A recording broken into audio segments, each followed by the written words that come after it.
सारे बच्चे बच्चियां देवियां भाई सब जितने हैं वो बैठ करके साधना करते, थोड़ी देर नहीं 3 घंटे 4 घंटे बैठ करके साधना करते। बड़े भाई साहब चौरसिया भी साथ में थे, तो माँ का प्रेम देख करके इतना प्रेम तो हम यूपी में कहीं नहीं है, ऐसा प्रेम उनका रहा। शाकाहारी प्रचार हम लोग करने के लिए गए थे, तो रोजाना 8 बजे से शुरू होता था और शाम को हम लोग आते थे पूरा दिन भर। काफी उनको गुरु महाराज ने इस लायक बनाया भी है, खुद की गाड़ियां 5 4 पहिए 4 पहिए की है और बैटरी वाले रिक्शे भी कर लेते थे। तो हम लोग सब लोग जाते, इस तरीके से प्रचार होता था। देवियां उनके घर की, लड़कियां उनके घर की, सारी सब जाते थे प्रचार करने। देवियों की टोली जो बनती थी उनके पीछे हम लोग रहते। जब देवियां जो जाती हैं उनके पीछे रहना जरूर चाहिए। तो घर में घुस कर के पर्चे देती थी, जहाँ वहाँ घर में घुस जाती, घर में देवियां मिलती, आदमी बहुत कम मिलते थे, सारी देवियां ही मिलती थी। तो इस तरीके से प्रचार होता। जैसे आपके लखनऊ में रायपुर सिटी है लखनऊ की तरह, उसी में वहां रह रहे हैं वो, तो उसमें भी प्रचार हुआ। लेकिन कुछ चुनाव के अभाव से, चुनाव हो रहा था सब, तो उस तरीके से जैसा होना चाहिए, जैसा हम लोग चाह रहे थे वैसा तो नहीं, लेकिन उनके हिसाब से बहुत अच्छा हो। बड़े प्रेमियों भी फोन किया था परसों में, सब प्रेमियों को पूछ रहे थे और कह रहे थे अब की बार भाई साहब ज्यादा से ज्यादा लोग अपने यूपी के आएंगे, हमारे यहाँ आप लाना जरूर कोशिश करें। हमने कहा बिल्कुल आएंगे आपके यहाँ, और ज्यादा लोगों को मैं कह रहा हूँ तो आएंगे। कहा मेरी तो इच्छा लग रही है पूरा डिब्बा हो जाए, ट्रेन का पूरा डिब्बा ऐसा हो जाए। तो देखो अभी भाई साहब ने बताया कि 11-11 की टोलियां, जो 11-11 की टोलियां गुरु महाराज ने बनाई थी उस समय, केवल गांव में हम लोग शाकाहारी लोग ढूंढते थे, उनकी लिस्ट बनाते थे कि गांव में कितने लोग शाकाहारी, और समझाते थे कि गुरु महाराज के यहाँ। और गांव में जब जाते थे तो हम लोगों को इतनी दिक्कत होती थी, कुछ लोग गांव में अपने लिखने नहीं, उस समय दीवारों पे मैं लिखते थे जय गुरुदेव नाम परमात्मा सत्विक आएगा।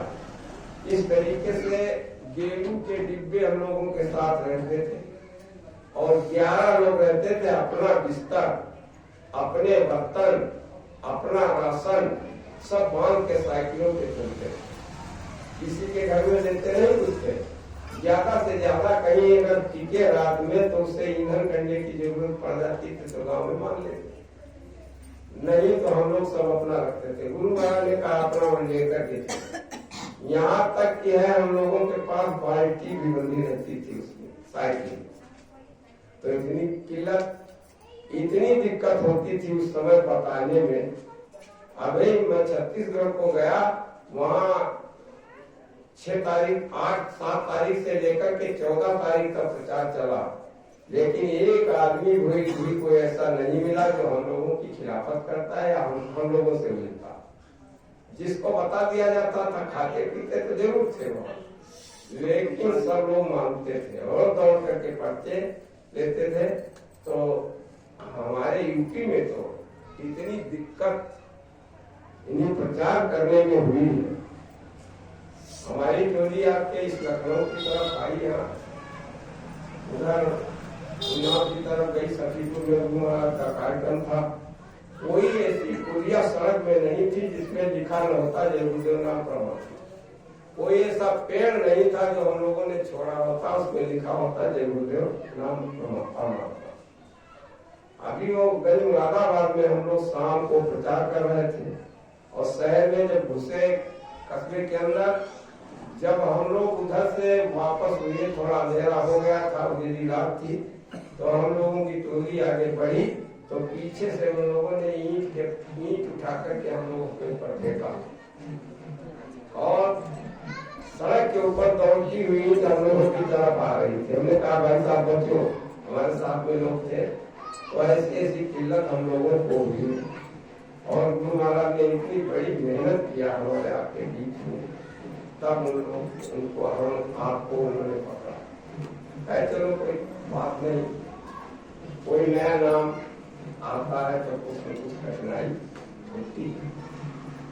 तो इसलिए सावन सिंह जी महाराज कह रहे, जब कहा था कि मैं, वो बड़े अधिकारी थे, उनके पिताजी मेजर थे, तो जब उन्होंने कहा हमको गुरु करने की कोई जरूरत नहीं, कहा हमको गुरु करने की कोई जरूरत नहीं है, लेकिन गुरु वाणी को जब पढ़ते थे तो उसमें बार बार आता था किसी महात्मा के पास जाकर के नाम लो, किसी संत के पास जाकर के नाम लो तब कल्याण होगा।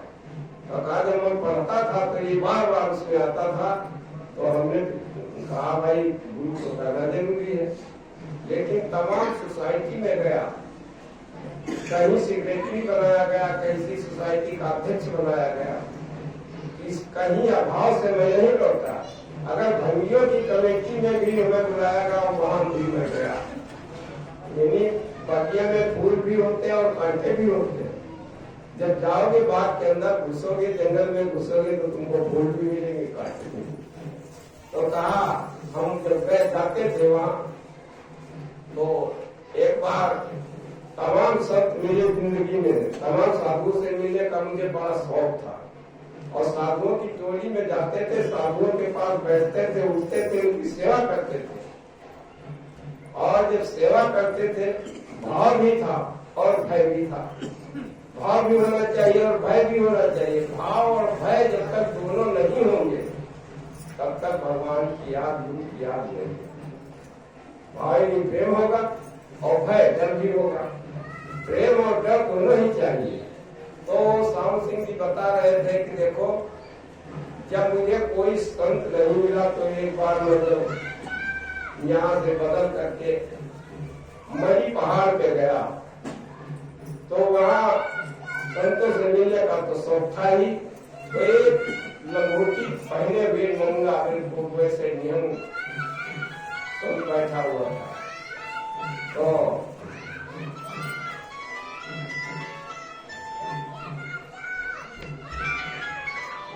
बैठा हुआ था। मैंने उनके चरण पकड़े और कहा महाराज ये बता दो, हमको कभी कोई ऐसा संत मिलेगा जो मुझे नाम बख्शे? तो कहा हाँ मिलेगा। कहा क्या मेरी जिंदगी में मिलेगा कि नहीं मिलेगा? कहीं नहीं, अभी भी मिलेगा। कहा फिर बताओ कब मिलेगा? कहा वो तुम्हारे पास खुद चल करके आ जाएगा। उस संत ने मुझे बताया, उस महात्मा ने बताया। थोड़े दिन के बाद जब वहाँ रहा मैं, तो एक दिन बाबा जेवर सिंह जी वहाँ आ गए, बीबी रुस्तम के साथ में थी। तो वो जा रहे थे, मैं भी अपनी ड्यूटी से फारिग होकर के घर के लिए आ रहा था। तो उन्होंने देखा तो उन्होंने कहा बाबा जेवर सिंह जी ने कहा रुको बीबी से, कहा देखो इस सिख के लिए मैं यहाँ आया हूँ। तो कहा वो तो तुमसे अभिवादन भी नहीं किया, तुमसे बोला भी नहीं। तो कहा ये बेचारे को क्या पता है, ये तो अभी किया, ये नहीं जानता, परसों मेरे पास आ जाएगा। तो फिर परसों जब गया, तो जब बाबा जेवर सिंह का दर्शन हुआ तो दर्शन करते ही मेरे अंदर शीतलता आ गई, मेरा दिल नरम पड़ गया।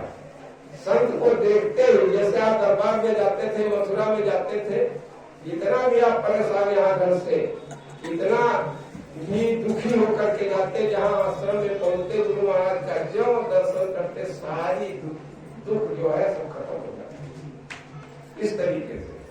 तो उन्होंने कहा जितने सवाल में उससे करते गए, उतने सवालों का जवाब वो देते रहे। सारे हमारे 20 साल के जो सवाल थे 8 दिन में उन्हें पूरे कर दिए। तो कहा ठीक है, अब मुझे नाम बख्शो सरकार। कहा ठीक है, नाम मैं दूंगा। कहा मैं एक नाम नहीं लेना चाहता हूँ। कहा कौन नाम? कहा राधा स्वामी नाम मेरे दिल के अंदर मत डालो और कोई नाम मुझे बख्शो। तो कहा सुनो, क्या तुम्हारे कोई नित्य नियम में आता है? तुम गुरुवाणी पढ़ते हो? कहीं हाँ पढ़ते हैं। कहीं उसमें कोई नित्य नियम में आता है? तो कहा हाँ आता क्यों नहीं है? आता है जप जी मेरे नियम में आता है। तो कहा ठीक है, फिर उसमें तुमने देखा होगा गुरु गोविंद सिंह ने कितने नाम बताए हैं परमात्मा के? तो कहा कम से कम दिए तो नहीं जाते 12-14 सौ होंगे। तो कहा फिर उसमें एक मालिक ने नया नाम दे दिया, राधा स्वामी, राधा माने सुरत, स्वामी माने मालिक। तो इसमें क्या फर्क हो गया? इसमें कोई फर्क हो गया? राधा माने सुरत और स्वामी माने मालिक, और दोनों को तो राधा स्वामी हो गया।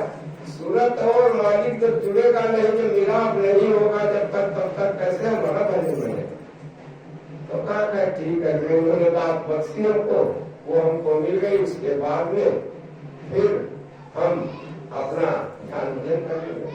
तो गुरु करने की सबसे पहले जरूरत, बिना गुरु के आप पार नहीं हो सकते। कहा आपकी किताबों में लिखा है, गुरु बिन भवानी भीतर न कोई, चाहे बिरंची शंकर सम होई।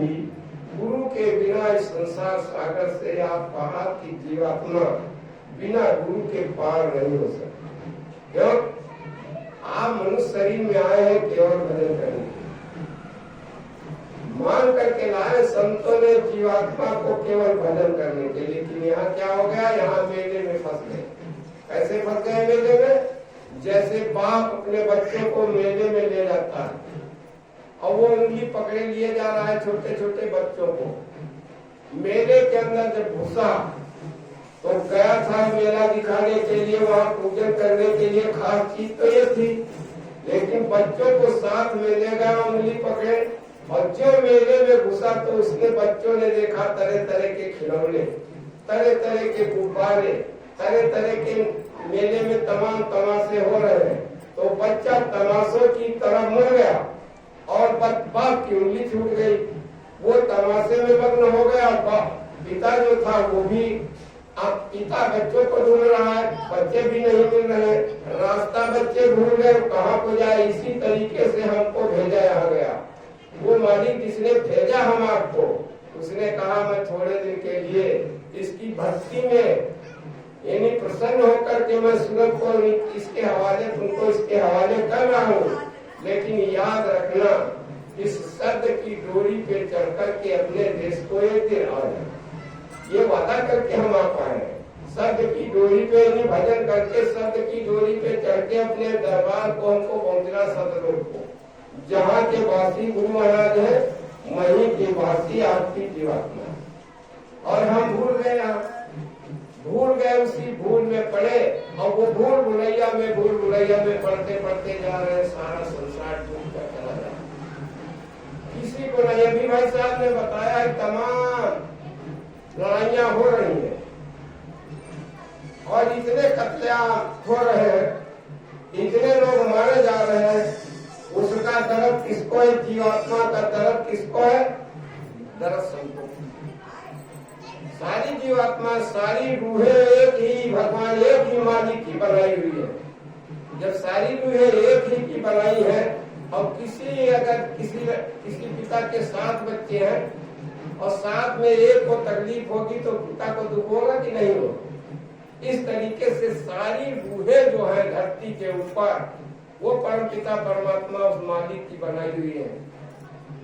और जब उनका कत्लेआम हो रहा है तो तकलीफ हो रही थी, लेकिन है क्या?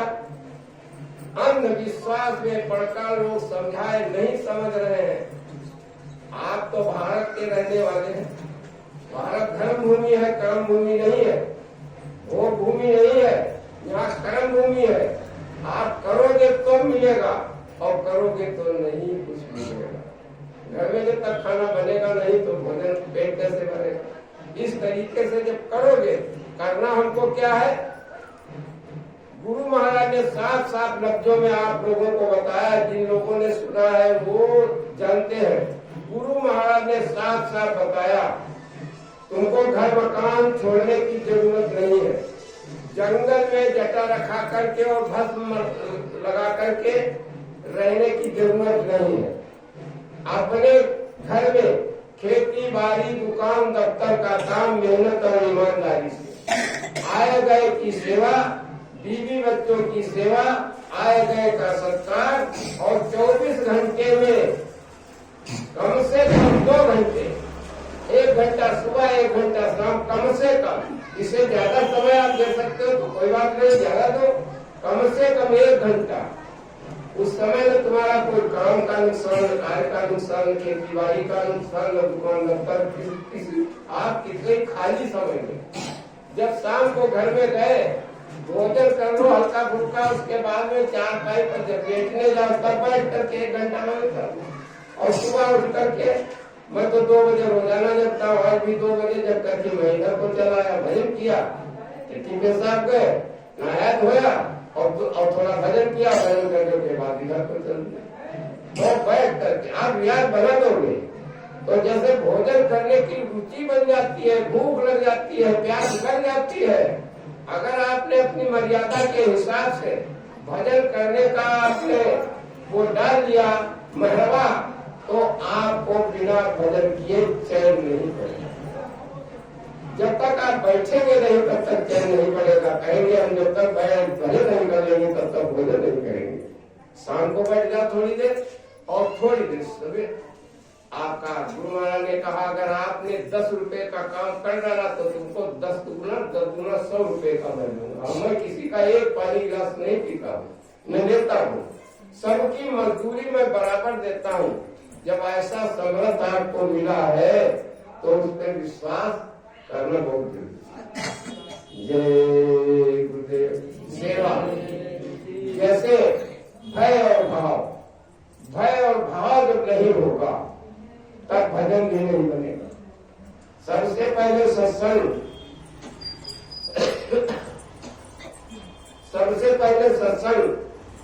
और उसके बाद में सेवा, और सेवा के बाद में भजन। सत्संग आप सुनोगे और सेवा करोगे।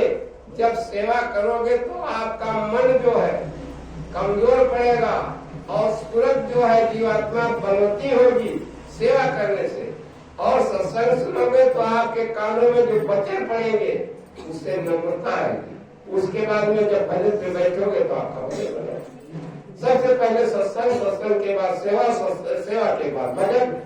ये तीनों काम आप करने लगो। अगर आपके कान में आवाज पड़ जाए कि लखनऊ में फला मोहल्ले में फला भाई के घर में सत्संग है, हमको बुला हुआ आया या नहीं, हमारे कान में आवाज अगर पड़ गई तो हमको वहां जाना जरूरी, जरूर जाओ वहां। और कोई परेशानी हो तो उसके लिए कोई बात नहीं, लेकिन हमको क्या पहले बनाना है? भाव, प्रेम, और भाव के साथ में भय। डर भी होगा, उस मालिक से डरो भी। डरोगे नहीं तो प्रेम नहीं बनेगा, डरोगे नहीं तो भजन नहीं करोगे। तो क्या एक बाल जी थे तो भेड़े चराने जाया करते थे। भेड़े और बड़े सीधे साधे आदमी थे, भजन करते थे, पहुंचे हुए गुरु के शिष्य थे, लेकिन भेड़ चराया करते थे। भेड़ चराते चराते जंगल में गुनगुनाया करते थे गुरु महाराज के, जैसे आपने आप प्रार्थना की है, गुनगुनाया करते। मन ही मन गुनगुनाया, 24 घंटे गुनगुनाया करते। तो गुनगुना रहे थे। क्या गुनगुना रहे थे? ऐ मेरे मालिक, ऐ मेरे प्रभु, ऐ मेरे गुरुवर, आ जाओ तो तुमको मैं लैलों का कम्बल बना करके पिलाऊंगा, और लैलों के दूध को पिलाऊंगा, लैलों के दूध का दही बनाकर मक्खन बना करके तुमको खिलाऊंगा। और ये बात कह रहे थे। तब तक मूसा जी एक थे पैगंबर, पहुंचे हुए फकीर थे मुसलमानों में। मूसा जी, उनका नाम सुना होगा। मूसा जी कहीं वहां से टहलते टहलते आ रहे थे। मूसा जी के कान में आवाज उस गड़रिया की पड़ी। क्या कह रहा है? ऐ मालिक मेरे, घर को आ जाओ, मैं विनती करता हूँ, आंसू बहा रहा हूँ, तुम्हारे चरणों पे पड़ूंगा और तुमको लैलों के कम्बल बना करके पहनाऊंगा, लैलों के दूध खिलाऊंगा, लैलों का दही खिलाऊंगा। मूसा ने कहा है क्या बक रहा है? वो डर गया। हाँ तो क्या ये बता रहा है, मालिक कभी कम्बल नहीं पहनता और मालिक कभी दूध नहीं खाता पीता है, कभी मक्खन नहीं खाता है।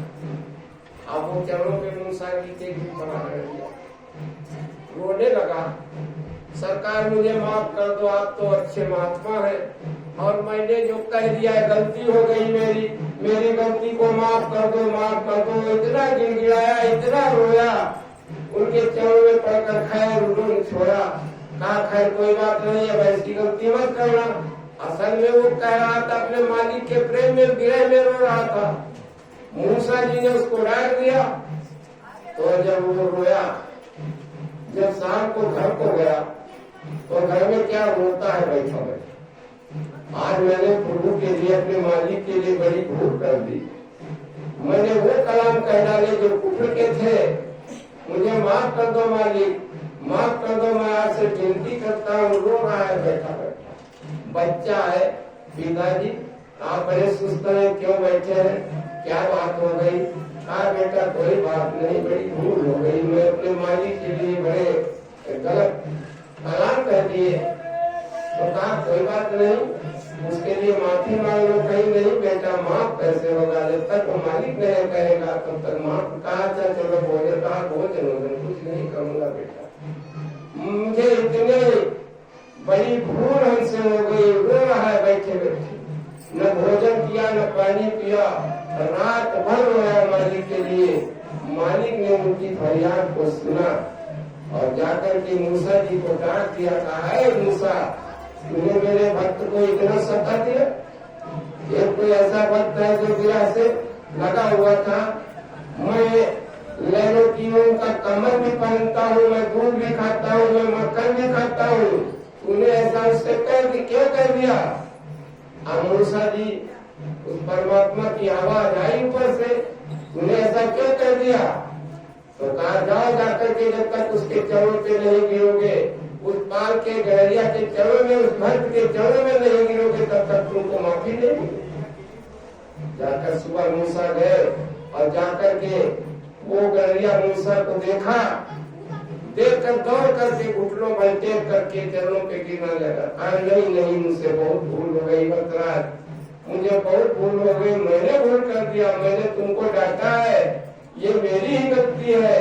मुझको बहुत ऊपर से आवाज आई हमारे पास कि तूने ऐसा कलाम क्यों कर दिया, उसको, उस भक्त को क्यों परेशान कर दिया, और विरह से रो रहा है, पानी सब कुछ छोड़ दिया। तो जब विरह वेदना होगी और भय भी होगा तब हमारा काम बनेगा। उसको भय भी था और विरह भी हो गया, इन्हीं मूसा से डर भी गया उस बात के लिए। तो इन चीजों पे ख्याल करके हम आप चलेंगे, भाई भाई से प्रेम रखेंगे और प्रेम के ही द्वारा सब कुछ होता है। जब तक प्रेम नहीं होगा तो बताइए, हम लोग आपके पास आते हैं, कौन सी हमारी आपकी बिरादरी, कौन से आप लोग हम लोगों के रिश्तेदार हैं, और इतना प्रेम भाई भाई में नहीं, जितना प्रेम में मिलता है। इतना प्रेम किसकी दया है? सब गुरु महाराज की दया, गुरु महाराज की दया से सब हो रहा। जय गुरुदेव। लेकिन कुछ लोग सोच रहे हैं हमारा कोई काम बिगड़ जाएगा, अगर सत्संग में जाएंगे तो आज हमारी वो हो जाएगी गैरहाजिरी। ऐसा कुछ नहीं। अगर आप कितना भी आपका घर में काम हो, कोई भी है, लेकिन आप चले आओ, आपको कोई नुकसान होने वाला नहीं है। कहा है किसी ने, कुछ न बिगड़ेगा तेरा रास्ते गुरु शरण जाने के बाद, कुछ न बिगड़ेगा तेरा रास्ते गुरु शरण जाने के बाद, हर खुशी मिल जाएगी गुरु चरणों में झुक जाने के बाद, हर खुशी मिल जाएगी गुरु चरणों में झुक जाने के बाद। प्रेम के मंजिल के राही कष्ट पाते हैं जरूर, प्रेम के मंजिल के राही कष्ट पाते हैं जरूर, और बीज फलता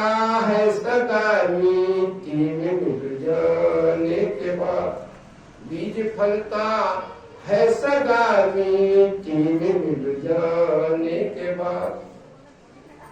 कुछ न बिगड़े गाते रास्ते गुलशन जाने के बाद।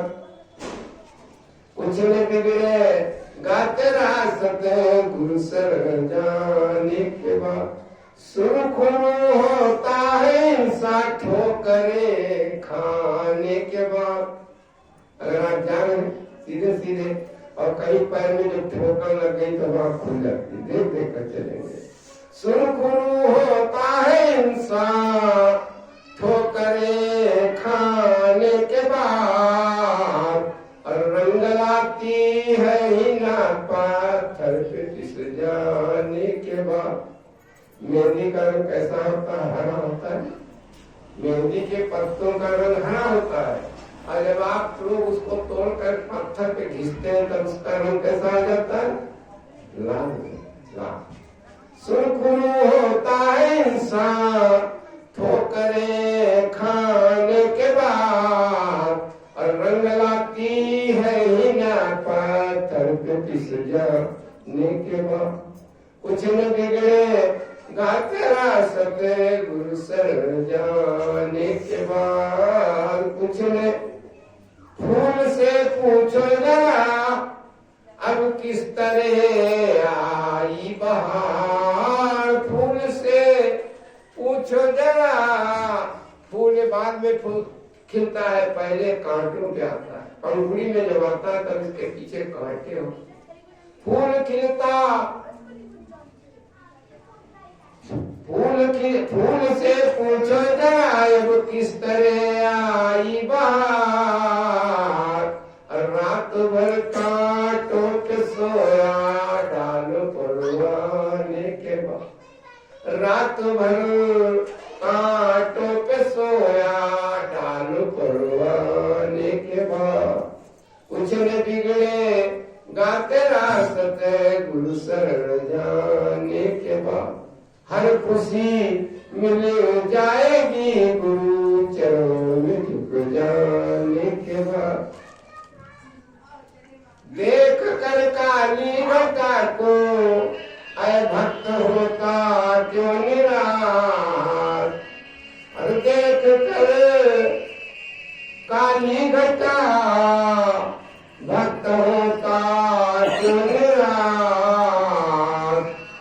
ये अंधेरा मिट जाएगा सूरज उदय होने के बाद। ये अंधेरा मिट जाएगा सूरज उदय होने के बाद। कुछ न बिगड़े गाते रास्ते गुलशन जाने के बाद। हर खुशी मिल जाएगी सते गुलशन जाने के बाद। हर खुशी मिल जाएगी सते गुलशन जाने के बाद। देख कर काली घटा अय भक्त होता क्यों निराश। और सूखी बतिया फिर खिलेगी ऋतु बदल जाने के बाद। देखा होगा माघ के महीने में, फागुन के महीने में सारे पेड़ सूख ऐसे जाते हैं, किसी में पत्ते नहीं रहते। और जब मौसम बदला तब हरी हरी कपोले उसमें आ जाते। इस तरीके से हम आपका कोई काम बिगड़ने वाला नहीं है। लेकिन सत्संग में जाओ तो सत्संग की महिमा क्या है? सत्संग की महिमा एक ये है, एक डाकू था, यानी जीवन भर उसने चोरी ही काम किया, नहीं डकैती चोरी किया, इसका जेवर छीन लिया, उसकी गिलाकटी कर ली, उसके घर में घुस करके छीन लिया।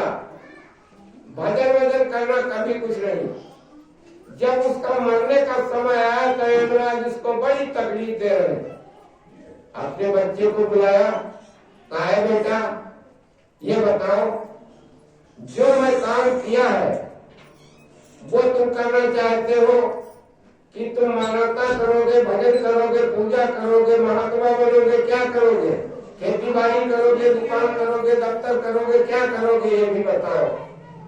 तो कहा पिताजी आपकी आज्ञा, अगर चोरी करना है, जो काम मैंने किया है वो काम अगर करना है तो देखो किसी को साथ में नहीं मिलेगा। और कभी पकड़े जाना तो ये न कबूलना मैं इनका धन लिया था, अगर कबूल लिया तो सजा पाओगे।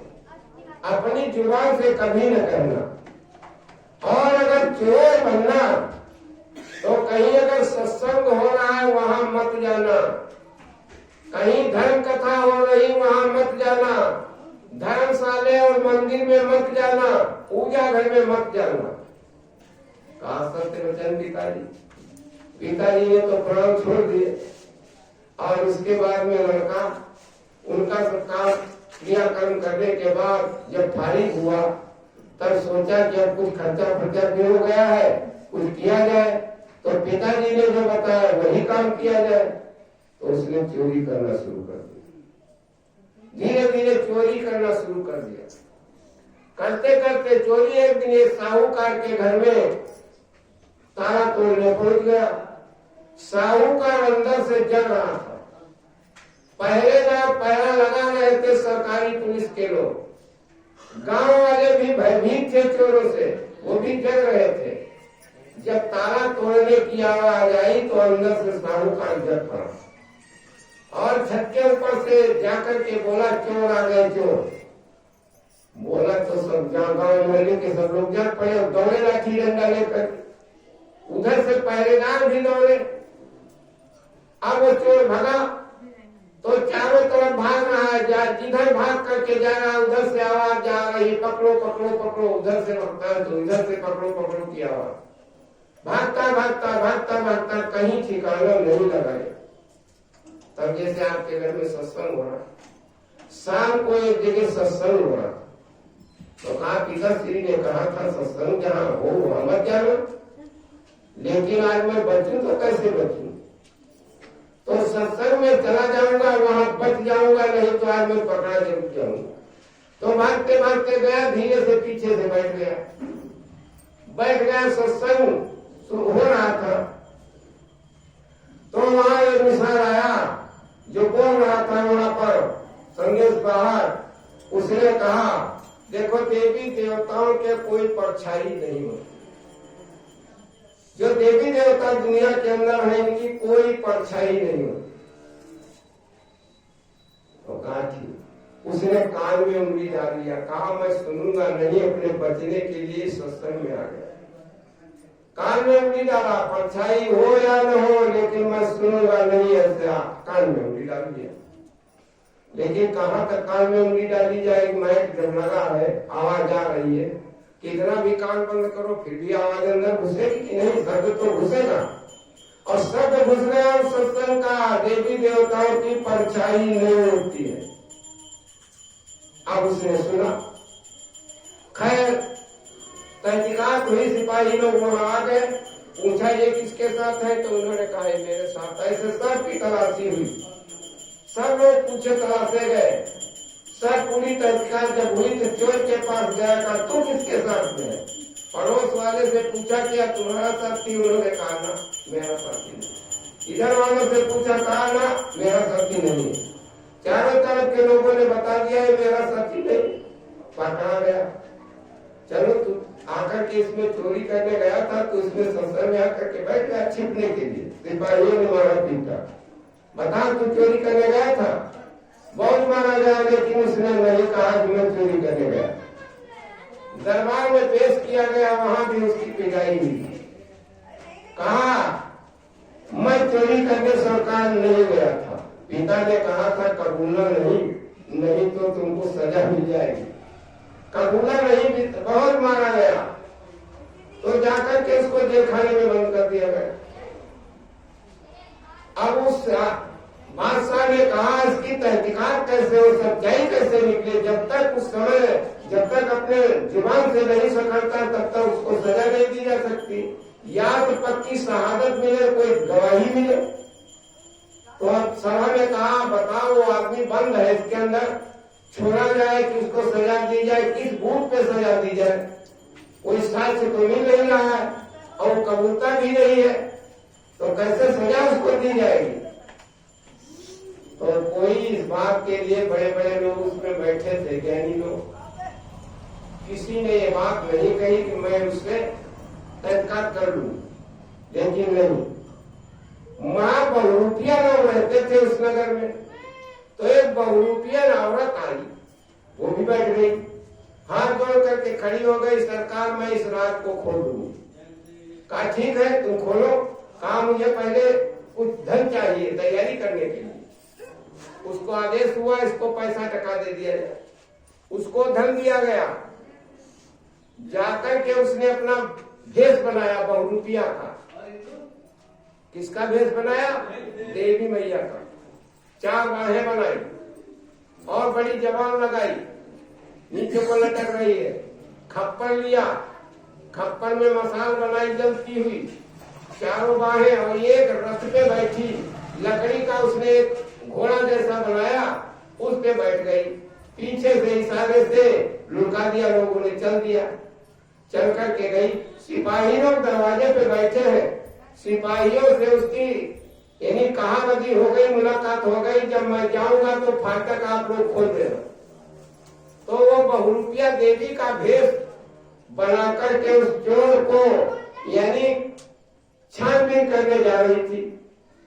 तब तक सिपाही लोग जो बैठे थे वहां, दोनों जाकर के गेट को खोल दिया। जो गेट ध्यान से खुला, वो देवी आगे प्रकट हो गई जाकर के। और चोर देवी का उपासक होता है, चोर डकैत जो होते हैं देवी की उपासक होते हैं। वो अपने बैरिंग में बैठा यही याद कर रहा है, देवी मैया आज मुझे बचा लो, आज बचाओ, आज तो मैं फंस गया, लेकिन अब ऐसा काम करूंगा तो होशियार होऊंगा। ये वो आवाज लगा रहा था, बैठे बैठे मिन्नत कर रहा था अपनी देवी मैया के।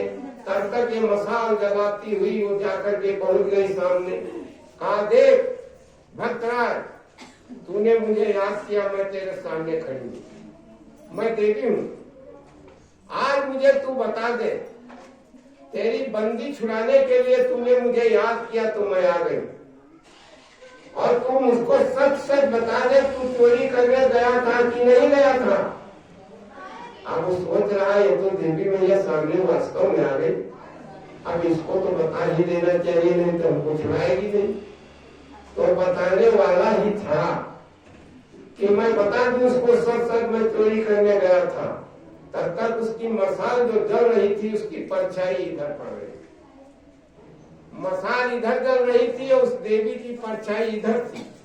तो उस चोर ने देखा, आज सत्संग में बताया जा रहा था देवी देवताओं की परछाई नहीं होती, इसके तो परछाई है, तो दाल में काला है नहीं, कुछ नहीं।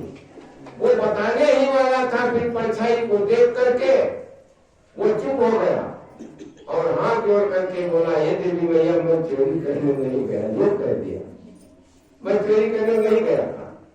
अब देवी ने लिख दिया उसके बयान, उधर सिपाही बैठे गेट पे, वो भी लिख रहे हैं उसके बयान।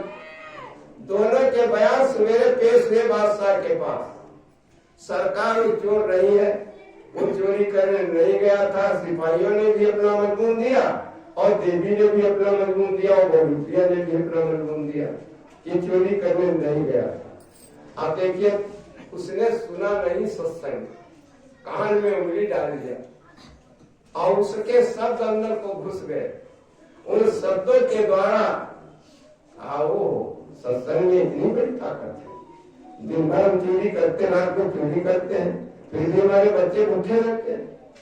और सत्संग में इतना ताकत सत्संग में है, जो हमने सुना नहीं, बिना सुने, और वो परछाई हमने सुन लिया। जब हमने देखा तो मुझको आज उस सत्संग की आवाज से मैं आजाद हो गया, नहीं तो मैं फांसी के तख्ते पे लटक रहा हूँ। तो सत्संग में सत्संग में ताकत होती है। हम आप नहीं समझ पा रहे, हम सोच रहे हैं कि हमारा समय बर्बाद हो रहा, समय बर्बाद नहीं हो रहा। हम जितना यहाँ सुनेंगे उतना हमारे लिए बहुत यथार्थ होगा। सत्संग एक ऐसी चीज है, क्या है? सत सुंदराई सतसंगति पाए, पारस परति कुदात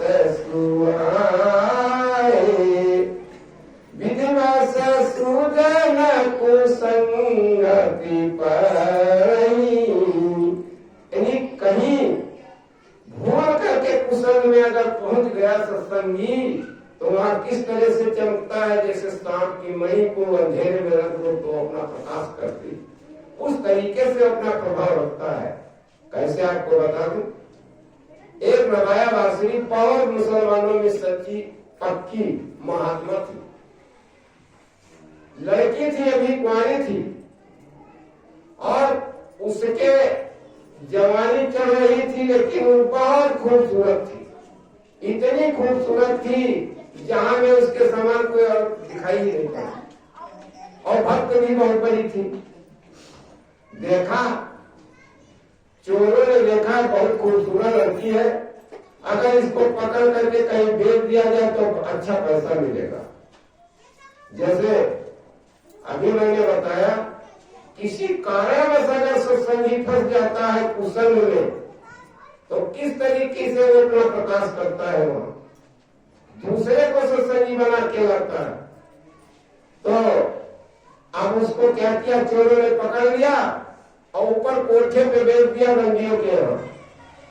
रंगी ने उसको खूबसूरत देख करके अच्छा पैसा दे दिया। अब पहले दिन उस कमरे में, जिस कमरे उसको कमरा जो दिया गया, पहले दिन उसके सामने एक आदमी जवान लाया गया, जो उनका काम ही वही गंदा काम, जो मकान की मालकिन थी, उस जवान को उस रबाया बांसुरी के कमरे में भेज दिया।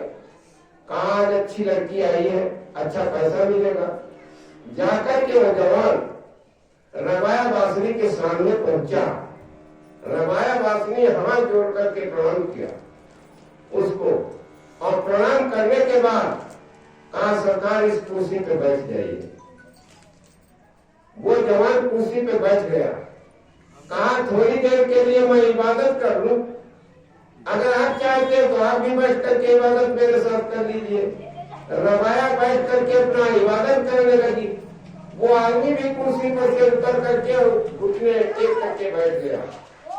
जब इबादत उसकी खत्म हुई तो हाथ जोड़कर बोली, अरे भले आदमी, आप हमको तो बहुत अच्छे लग रहे हैं, सज्जन आदमी है, लेकिन ये बताओ, जो काम करने के लिए आप आए हैं तो क्या नरक की आग में कूदना चाहते हैं? अगर मैं सच्ची बात आपसे बता दूं तो नाराज तो नहीं होगा। एक दिन मरना आपको और हमको जरूर है, इस जहां से जाना जरूर है, लेकिन यहाँ से गंदा काम करके जाओगे तो नरक की कोठरी में डाले जाओगे। अगर आप नरक की आग में कूदना चाहते हैं तो बताओ, या सज्जन आदमी बनकर के आप आए हो तो अच्छे कर्म करके आप दीन भाव से रहना चाहते हो तो बताओ। अब उस आदमी के हक्का हो गया, उसके ऊपर दूसरी मतलब वो सत्संग की चर्चा पहुंच गई। अब वो का कहे हाथ जोड़ करके, आए नेक पाक औरत, मेरे सामने आज ही ऐसा आया जो आज तक मैं गंदा कर्म कर रहा था, आज से मैं तौबा करता हूँ और अल्लाह से फरियाद करता हूँ, आज के बाद मैं किसी कोठे के ऊपर यानी किसी रंगी के घर में नहीं जाऊंगा। और वो चला गया। देखो उसका असर पैदा हुआ। जितने आदमी उसके पास लाए गए, रबाया बांसुरी ने सबके मन के ऊपर संगत की ठोकर लगा दी, और जितने आए सब वैसे ही चले गए। एक पैसा उस मकान मालिकिन को नहीं मिला। मकान मालिकिन सोच रही है, इतनी खूबसूरत औरत जिसके लिए मैंने पाल रखा था पैसा पैदा करने के लिए, इतने आदमी आते, एक पैसा मुझको नहीं मिलता है, आखिर बात क्या है? एक दिन एक आदमी आया जब, अब उसी तरीके से उससे बात उसने किया रबाया बांसुरी ने, तो मकान मालकिन छिप कर के कोने में बैठी सारी बातें रबाया बांसुरी की उस नौजवान की सुन रही थी। उसने कहा, ओ इसने तो हमारी आंख खोल दिया।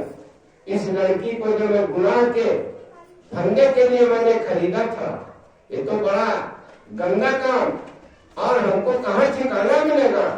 उस मकान मालकिन की भी आंख खुल गई और रबाया बांसुरी ने सदा सदा के लिए उसका जो पैसा था बंद कर दिया। उसने पैसा ही बंद कर दिया। कहा ये लड़की हमारे घर को आ गई, हमारे घर में रोशनी पैदा कर दी। तो इस तरीके से अगर किसी कारणवश आप अगर पहुंच जाएंगे कुसंग में तो क्या बताओ, क्या कुसुम का प्रभाव तुम अगर भजन करते हो, गुरु महाराज से आपकी यादगारी है, तो आप वो कुसुम की बात कभी नहीं पहुंचेगी। मेरे गांव में तमाम शराब बनती है, घर के आसपास चारों तरफ शराब बनती, शराब पी करके दरवाजे पर तोड़ किया करते हैं। लेकिन मेरे सामने जब मैं पहुंच जाता हूँ तो जितने शराबी हो चुप हो जाते हो, उठ करके सब चले जाते। तो बताइए, आप में ऐसा हो तो सूर्य प्रकाश करता है, सारे अंधेरे को खत्म कर दे। इस तरीके से आप उस तरीके से बनो, इतनी दृढ़ता और सज्जनता आप में आ जाएगी। तो जो रूह बैठी हुई है वो आपकी तो दुश्मन नहीं है, करने वाला दुश्मनी का खराब काम करता है, उसका भोग भोगेगा, आपको भोगना नहीं पड़ेगा। अरे जीवों को भी ज्ञान होता है, और हम आप किसी जीव को भी पकड़ लेते हैं, किसी जीव के भी इशारे पर पड़ जाते हैं। एक नदी में एक बिच्छू बहता जा रहा था, इन्हीं पानी में डूबता हुआ जा रहा था। महात्मा जी उसमें स्नान कर रहे थे, देखा बिच्छू इसमें डूबता हुआ जा रहा है, चलो इसकी जान बचा दी जाए। तो महात्मा जी ने उंगली में से पानी भरा और कहा इसको बाहर निकाल दे। बिच्छू ने डंक मार दिया। महात्मा जी के जब बिच्छू ने डंक मार दिया तो उन्होंने छोड़ दिया, कहा जाने तो कोई बात नहीं, हमारे हम बचाते हैं, हमारे ही डंक मार देता। दोबारा फिर उठाया, दोबारा फिर उसने डंक मार दिया। महात्मा जी गुस्सा हो गए, फिर छोड़ दिया। तिबारा फिर उठाया, तिबारा भी उसने डंक मार दिया। तो महात्मा जी को ध्यान आया गुरु का, गुरु के अपने ध्यान किया और कहा देखो एक छोटा सा जीव अपने स्वभाव को नहीं छोड़ सकता है, इसका स्वभाव है डंक मारने का, और इस डंक को मारने का स्वभाव नहीं छोड़ पा रहा है, तो मेरा ही स्वभाव है जीवों के ऊपर दया। तो मैं क्यों इसको बचा लूं, और इसको बचा लूं तो मेरा भी काम बन जाएगा, मेरा काम बन जाएगा। यह है परमार्थ। एक मुल्ला जी जा रहे थे हज करने के लिए, और हज करने के लिए वो जा रहे थे, रास्ते में देखा एक कुत्ता पड़ा है रास्ते में, जिसके ऊपर कमर के ऊपर से पहिया निकल गया, चारों टांगे उसकी टूट गई। मुल्ला जी ने देखा ये बेचारा गंदा जानवर भी है और ये चारों टांगे टूट गई है और कहीं चल फिर पा नहीं रहा है, भूखा प्यासा मर जाएगा। पड़ोस में कुआं था, मुल्ला जी ने अपना झोली झंडा रख दिया और वहाँ कोई पानी निकालने का कोई पात्र नहीं था, तो वहाँ ढाक के पत्ते खड़े थे, 10-20 पत्ते ढाक के तोड़े और तोड़ करके ऐसे दुन्ना बनाया, और दुन्ना बना करके उसमें अपने धोती को जोड़ दिया, डोर जो थी उनके पास उसको जोड़ा, और पानी जब नीचे को दुन्ना गया तो पानी बहुत नीचे था, पानी तक नहीं पहुंच पाया दुन्ना। तो उन्होंने अपने कमर से एक कुर्ता उतार करके कुर्ते की बांह जोड़ दिया, फिर भी पानी तक नहीं पहुंचा। तब इधर उधर देखा तो धोती का कमर का फंदा जो था छोड़ करके उसमें जोड़ दिया, और जोड़ करके पानी की सतह तक जब पानी पहुंचा तो 2-4 दुन्ना निकाल कर कुत्ते को पिलाया। कुत्ता बहुत प्यासा था, पता नहीं कब से पड़ा था, उसने खूब पानी पिया, अपने झोले से रोटी निकाल करके उसको खिलाया, और क्या कहा चलो इसको लिए कहाँ चलेंगे, एक तो गंदा जानवर है, दूसरे इसको मैं हज को जा रहा हूँ, वहां कैसे इसको लिए फिरूंगा। तो मुल्ला जी ने उसको उठाया और उठा करके कंधे पे लादा और लाद करके चले आगे, तो आगे एक मस्जिद पड़ गया। तो मस्जिद में जब गया तो वहाँ मौलवी साहब बैठे हुए थे, मौलवी साहब को बुलाया, आए मौलवी साहब यहाँ आओ। मौलवी साहब आए, कहा ये कुत्ता है, इसके पैर टूट गए हैं, मैं हज को जा रहा हूँ और इसकी सेवा करने का काम तुम्हारा, जब तक मैं नहीं आऊंगा तब तक इस कुत्ते की सेवा करना। मुल्ला ने कहा, वो मौलवी ने कहा ठीक है। मुल्ला जी ने कहा चलो मैं जा रहा हूँ हज को। ऊपर से बसारत आई, यानी सदवाणी आई, कलमा आया ऊपर से, आए मुल्ला जी तेरा हज कबूल होगा, ये बंदे की जान को तूने बचाया है तो तेरा हज कबूल है। तू हज को जाए या न जाए तेरी मर्जी है, तेरी मैं हज को मंजूर कर लिया।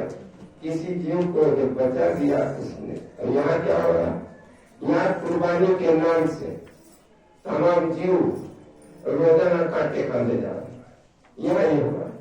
तो इसलिए मेरे बंधुओं, ये सारा जमाना बदलेगा अगर हम लोग समझ गए। गुरु महाराज ने 60 बरस तक मेहनत किया, इतनी बड़ी मेहनत हमने देखा अपने आंखों से। बहुत पहले मैंने नामदान लिया था गुरु महाराज से। गुरु महाराज ने चमगादड़ टापू के ऊपर यज्ञ किया हरिद्वार में। वहां एक जंगल में गंगा के उस पार एक टापू थी, बहुत बेहद जंगल में था। उस जंगल को साफ करा करके उसमें सब लोगों को 73 में वहां पर उन्होंने सबको बुलाया, गए सब लोग। लेकिन जहां जाते थे जाने के लिए रास्ता कम से कम 8-9 किलोमीटर दूर थी, बीच में झाड़ जंगल थी, और वहां चोर लगते थे। उस समय ऐसा था कि नए सब प्रेमी थे, कुछ जानते थे कुछ नहीं जानते थे। लेकिन एक बात है, गुरु महाराज ने ये इशारा कर दिया था पहले, जो चमगादड़ टापू पे आएगा वो एक छोटा सा तबल या छोटी कुल्हाड़ी और झंडे में डंडा लेकर के आएगा। क्योंकि वहां जंगल था, सब लोग हम लोग जंगल को जब गए वहां छोटी छोटी कुल्हाड़ियां लेकर के गए थे। कोई बिना औजार के वहां गया नहीं था। जैसे रास्ते में कोई हमला कर देता तो उसके ऊपर लड़ाई भी हम लोग कर सकते थे। तो बीच में चोर चंदा लगते थे, तमाम लोगों की तमाम देवियों की गठरिया छीन लिया। सिपाही लोग जो लगे थे ड्यूटी में चोरों की मदद करते थे, तुम्हारी मदद नहीं करते थे। वहां ऐसा था, ठंडक बहुत थी, इतनी ठंडक थी वहां। अभी यहाँ ठंडक शुरू हुई है आपके यहाँ। और जहाँ छत्तीसगढ़ को गए थे परसों फोन किया कुमार सिंह ने, कहा यहाँ तो अभी पंखे चल रहे हैं, आज भी पंखे भी चल रहे हैं। तो वहां चमगादड़ टापू उस पे हरिद्वार में बहुत ठंड थी। तो कुछ लोग अपना बिस्तर लेकर गए थे, कुछ लोग ऐसे चले गए। तो ठंडी की वजह से एक रात वहां रहना मुश्किल होगा। गुरु महाराज मंच ने कहा, बच्चों घबराना नहीं, ये ठंड तुम्हारा कुछ नहीं कर सकती है। आज हो गया और कल तुमको यहाँ ठंड लोग भागने के लिए तैयारी कर रहे थे ठंडी की वजह से। कहा आज तुमको ठंड लग गई, कल यहाँ ठंडी नहीं रहेगी। ऐ ठंडी, ऐ जाना, तुम इस नदी के पार नहीं आ सकते हो, तुम इधर से निकल करके उधर उसमें रहिए हरिद्वार में, यहाँ नहीं आओगे। मंच से कहा, जब मंच से कहा तो वहां की ठंडी खत्म हो गई। जो लोग अपना बिस्तर ले गए थे उन्हें भी नहीं, ऐसे ही कुर्ता पैजामा में पहले ऐसे धोती कुर्ता में सब लोग वहां सोते रहे, ठंडी को निकाल करके फेंक दिया। जब वहां से कार्यक्रम हुआ तो चोरों ने भगदड़ मचाई, सिपाहियों ने। प्रेमियों के साथ में कुल्हाड़ी और डंडा तो था ही, वहां पर ऐसा क्राइम हुआ कि उन सिपाहियों की बंदूक भी छीन ली गई। उसका मुकदमा अभी फाइनल हुआ, उसका चलता रहा अभी तक मुकदमा अभी फाइनल हुआ। तो ये वहां का हाल हुआ 73 का। उसके बाद में तमाम ये किया गुरु महाराज ने। उसके बाद में एक है इसमें हुआ अयोध्या में। अयोध्या में हुआ मई जून के महीने में 22 से 28 तारीख को, 22 मई से 28 मई तक।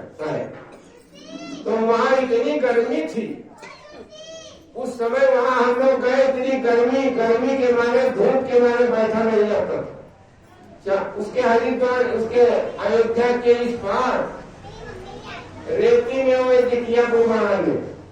उस समय कब हुआ, जब 76 के बाद इमरजेंसी ड्यूटी और मंजीर महाराज जी साहिब प्रधानमंत्री बने, जनता की सरकार बनी, तब गुरु महाराज ने वो अयोध्या में, तब सारे नेता वहां आते थे।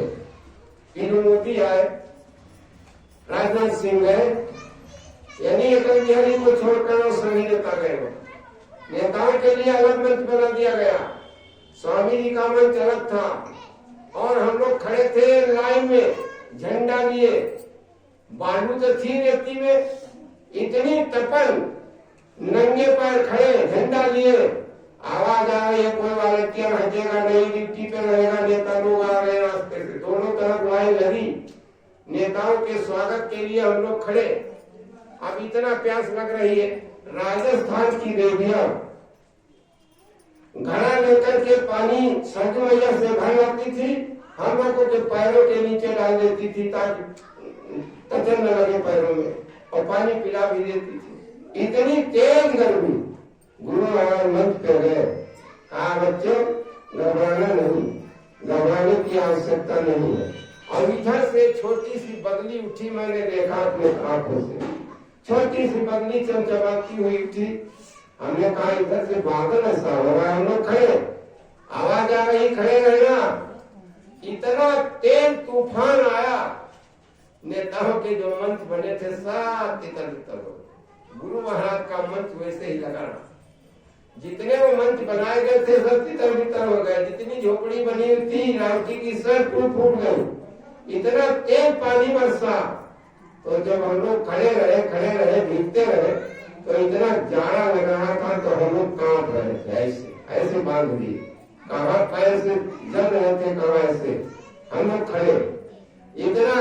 इतना ठंड बन गई। तो एक गुरु महाराज के करिश्मा आपको मैं बता रहा हूँ जो देखा। उसके बाद में एक ये समाप्त हुआ, तो कहा देखो मैं चल रहा हूँ सरजू मैया के किनारे। वहाँ पर सरकार ने स्टीमर लगा दिए थे, लोग जाएंगे स्नान करने, नदी है गहरी वहाँ पर, अगर कोई कहीं खतरा हो जाए तो स्टीमर लगे हुए थे। मल्लाह लोग नाव लिए दौड़ा रहे थे सरजू मैया में। इतना पानी गहरा था, बिल्कुल किनारे से कूदते आप तो बिल्कुल सड़क से नीचे पानी में चले जाते, एकदम खड़ी वहां पर दरार थी। तो जब वो कलश विसर्जन के लिए गुरु महाराज ने आदेश दिया, चलो आज इसका विसर्जन होगा, कलश लेकर के सब लोग सरजू मैया में विसर्जन करेंगे। भाई लोग दौड़े, गुरु महाराज ने कहा नहीं तुम लोग नहीं छुओगे, बच्चे नहीं छुएंगे। छोटी छोटी बच्चियां 12 साल 18 साल की 14 साल की बच्चियां, उन्होंने कलश को उठाया और सर पे रखा। गुरु महाराज गाड़ी लेकर के सरजू मैया के किनारे पहुंच गए और जाकर के कहा जाओ कि बच्चियों इसमें विसर्जन कर दो सरजू मैया में। तो छोटी छोटी बच्चियां उसमें घुस गई। अब सब वो कह रहे प्रशासन कह रहा है क्या बाबा इन लड़कियों को डुबा देगा क्या, पानी इतना गहरा है, अरे नदी में मत जाओ, वो रोक रहे हैं। गुरु महाराज ने कहा जाओ, गुरु का हुक्म। वो अपना विश्वास करके लड़कियां घुस गई। इतना पानी रहा, बहुत ज्यादा, जिसके जरा छोटी जो लड़की थी इतने पानी। अब सब वहां चकित, बताइए जहाँ 20 मीटर पानी 25 मीटर पानी भरा है, वहां इतने लड़कियों को क्या सरजू मैया पकड़ी क्या, आप बताओ। उसके बाद में फिर वो लोग दौड़ा रहे स्टीमर, अपना बांस डाल रहे, लक्का डाल रहे हैं, लेकिन पानी फिर उतना। जब लड़कियों से कहा, आधी नदी तक लड़कियां चली गई, मैंने आंखों से देखा है, आधी नदी तक लड़कियां चली गई। और जाकर के कहा बच्चियों अब यहीं पर छोड़ दो, नहीं तो सरजू मैया की मर्यादा खत्म हो गई। बच्चियों को कलश छोड़ा दिया, बच्चियां सब निकल आई। तब लोगों ने देखा महिलाओं ने बात क्या है, जाकर के स्टीमर वहां गए, देखा, फिर पैर लगाया, पानी इतना ही गया। तो गुरु महाराज की मौज है। गुरु महाराज ने ऐसे ऐसे करिश्मा हम आप लोगों को दिखा दिया, और इन करिश्मा को देख करके भी उनको भाई अगर विश्वास न हो तो फिर उसके लिए क्या किया जाएगा, उसके लिए क्या किया जाएगा। हम खुद भूले कैसे हैं हम। और उसके बाद में अहमदाबाद में एक हुआ, अहमदाबाद में जो साबरमती नदी है, नदी तो उस समय बहुत कम पानी था, लेकिन उसकी रेती बहुत दूर तक, वहां बिहर नहीं है, कुछ बिल्कुल साफ मैदान। और वहां ज्यादा नहीं हुआ, वहां पर एक सक्रिय मंच बनाया गया, वो बनाया गया था। उसमें विष्णु भगवान मूर्ति बरसा रहे थे। लक्ष्मी और विष्णु महाराज की मूर्ति बनी थी और मूर्ति बरस रहे थे, चम चम चम चम मूर्ति गिर रहे थे। वो उसके अहमदाबाद के प्रेमी 5 बजे से लोग आते थे दर्शन करने के लिए, और वहाँ आगे गड्ढा कूदा रहता था। गड्ढा कूदा था लंबा लंबा। रोजाना मेरी ड्यूटी उस गड्ढे पर लगती थी। लाठी डंडा लेकर के खड़े होते, बल्ली बांस गड़े थे, उसपे जो लक्ष्मी जी बरसा रहे थे मूर्ति, उनके ऊपर पैसे चढ़ाते। और यज्ञ जो बने थे उसमें आहुति देती, सारे तिल काले, एक भी सफेद नहीं। हम लोगों ने सेवा में जो तिल दिए थे सफेद भी थे, यहाँ काले तिल कहाँ हमारे, सारे काले तिलाए थे, एक दाना सफेद नहीं। और वहां आहुति दी जा गई बराबर। और क्या करिश्मा हुआ, भाई बहन भीड़ तो काफी थे हमारे प्रेमियों की, इधर बिहार वगैरह के सब तमाम प्रसंगी वहां पहुंचे। क्यों? इमरजेंसी टूट चुकी थी, करिश्मा हो चुका था, लोग दिल को जाग चुके थे। ये सब देख करके नया प्रस्ताव आया, जब सब काफी भीड़ हुई वहां अहमदाबाद में। जब देवियां जाती थी लेटरिन को और भाई लोग जाते थे, वहां को यहाँ की थोड़ी थी नहीं, कहीं सूखा नहीं, जो देवियां कहीं अलग और भाई लोग कहीं अलग करती जाए, सब लोग एक ही मैदान में बैठते थे। सेवादार हम लोग खड़े रहते झंडा लिए। रात में शाम को देवियां जाती थी और भारत सुबह उठ करके टक्की के लिए, लेकिन वहां कोई ऐसा बवाल नहीं हुआ। सब एक ही मैदान में लेके निकलते थे भाई और बहन, कोई ऐसा नहीं काम, कोई ऐसी बाधा नहीं। सवेरे ट्रैक्टर से जितवा दिया जाता था मैदान और फिर साफ हो जाता। ये तो अहमदाबाद में फिर वो जो बनाया गया था सतीम दर्शन, उसमें कहा जितने देवता हैं सब एक इंच में बैठे हुए हैं और सबसे फरियाद की जा रही है, आए देवता तुम काश्तकारों के लिए बरकत दो। तो इतना धान और गेहूं पैदा हुआ था, उसका कोई कहने नहीं। गन्ना के लिए कह दिया, गन्ना तो उस साल खेतों में किसानों ने काट काट कर गेहूं पे डाल दिया था, इतना गन्ना पैदा हुआ। इस तरीके से उसके बाद में काशी में गुरु महाराज ने यही किया। काशी में बम भोले की नगरी में 3 महीने हम लोग पहुंचे। वहां पहले रेती की मिट्टी, नदी की मिट्टी निकाल करके सड़कें वहां बालू पे बना दी गई। बालू में साइकिल आप नहीं ले जा सकते थे, इतनी गहरे वहां बालू, पैदल नहीं निकल सकते थे। 3 महीने पहले अज्ञातवास हुआ और वहां सड़कें बनाई गई, और सड़कें बना करके फिर उसके बाद में इतना राशन और इतनी सब्जी वहां इकट्ठी हुई थी, वो बांस के ट्रैक्टर बांध करके ऐसे और उसमें भरे जाते थे, सीधे ट्रक चले जाते थे गंगा के किनारे मिट्टी की सड़क पे, क्या है, और उसमें आहुति दी जाती थी। शंकर भगवान का भी मंदिर वहां बनाया गया, उसके शंकर भगवान के सामने नाल रोजाना ऐसे चलता था, रोजाना देखते थे हमने। उसी के बाद में क्या हुआ, एक पक्षी जब तक वो यज्ञ होता रहा और उसकी आरती की जितने धुआं होते थे उसमें पूरे मंडप में छा जाते थे, लेकिन जब तक यज्ञ होता रहा तब तक पक्षी राज उसी पे बैठे रहे, खाना पीना उसी पे बैठे रहे। और कहा ये पक्षी राज फिर अपने इस हरदोई की डिस्ट्रिक्ट में, लखनऊ की डिस्ट्रिक्ट में जगह जगह प्रेमियों के घर को आए और आकर के उन्होंने दर्शन दिया। यह सब गुरु महाराज ने किया, ऐसा हवाला हुआ है सब। भाई साहब ने थोड़ा 11 की टोली की बात कह दी तो थोड़ा उनका सुना दिया जाए, हमको भी याद आ गया कि थोड़ा पुरानी याद रही और लोगों को दे दी जाए। इस समय तो आप कुछ नहीं, आप तो कुछ नहीं, खाका खींच गया, नींव पड़ गई, बुनियाद भर गई शत्रु की, अब उसको तुमको उसका तैयारी करना, शत्रु की स्वागत के लिए तैयार होना है। केवल आप जैसे लड़का बन आता है अपनी बधू पे लेकर के, तो देवियां आपकी सजा करके खड़ी हो जाती दरवाजे पे। बाद में रोटी बहू दे या न दे, लेकिन उस दिन हाथी तो जरूर सासू करे। तो हम आपको केवल उसकी शत्रु की तैयारी के लिए, स्वागत के लिए खड़े हो जाएंगे। जब स्वागत के लिए आप खड़े हो जाओगे तो आपका नाम होगा, और जब सतपुरुष स्वागत के लिए तैयार होगे तो आपका काम भी बनेगा। बाबा जी ने क्या कहा, कलयुग में सतयुग आएगा, कलयुग भी गया है, युग में सतयुग में भी गया। अगर सतयुग में कलयुग न गया होता तो हिरण्यकश्यप कैसे बन जाता, त्रेता में कलयुग न गया होता तो रावण कैसे आ गया, द्वापर में अगर कलयुग गया न होता तो कंस कैसे पैदा हो गया। तो जब तीनों युगों में कलयुग गया है पौनाई के लिए, तो क्या बताइए कलयुग के यहाँ पौनाई करने सतयुग नहीं आएगा, सतयुग आएगा, जरूर आएगा। जब आप ससुराल को जाते हो तो ससुराल के लोग भी तुम्हारे घर को आते, बहन के यहाँ जाते हो तो बहन के घर के लोग भी तुम्हारे आते। तो जब कलयुग सबके घर पौनाई के लिए गया है तो कलयुग के यहाँ भी पौनाई। रोजाना हम नमक मिर्च खाते हैं घर में, सब्जी कैसी भी रूखी फीकी खाते हैं, और जिस दिन दामाद आ जाता है उस दिन कैसी बनाती है, मैंने देख दिया सास को कैसी बनाती है, इसका स्वागत अच्छा होता है।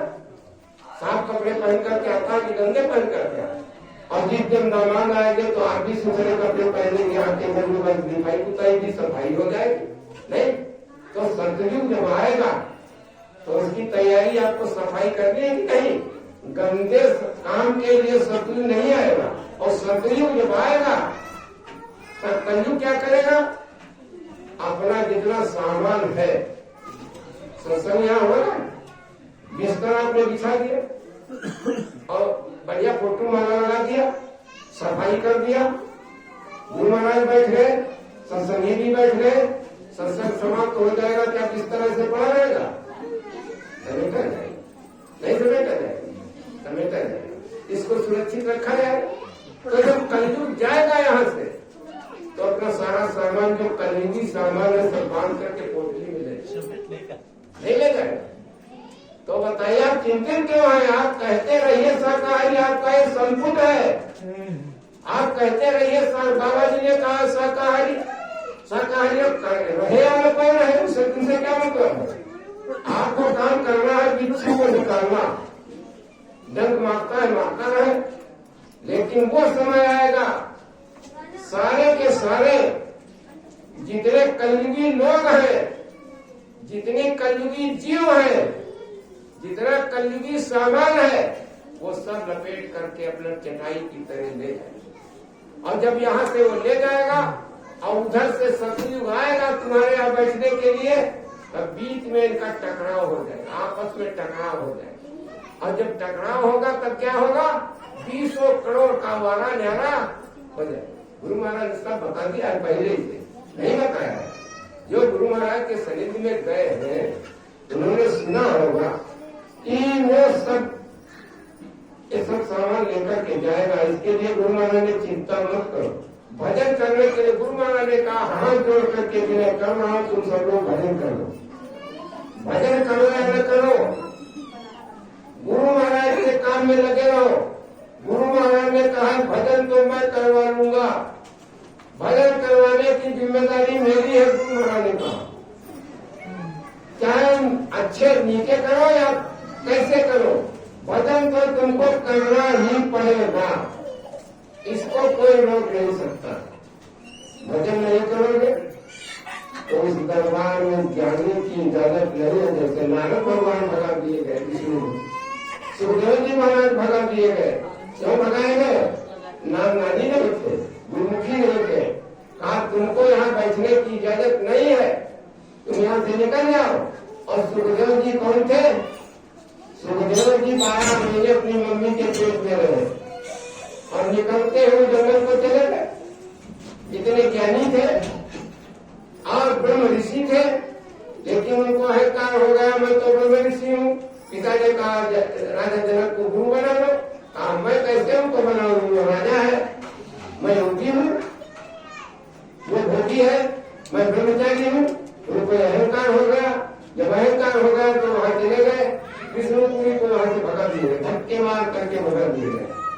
जब ऐसे ऐसे लोग भगा दिए गए तो हम आज कौन खेत की मूली है, बचने पा गए, अभी नहीं, आगे समय ऐसा आ रहा है जब बड़े बड़े मंत्र लगाए जाएंगे, गुरु महाराज को दूरबीन से लोग दर्शन करेंगे, तब बताइए क्या हाल होगा। उसके पहले सफाई तो होना है, नहीं होगी।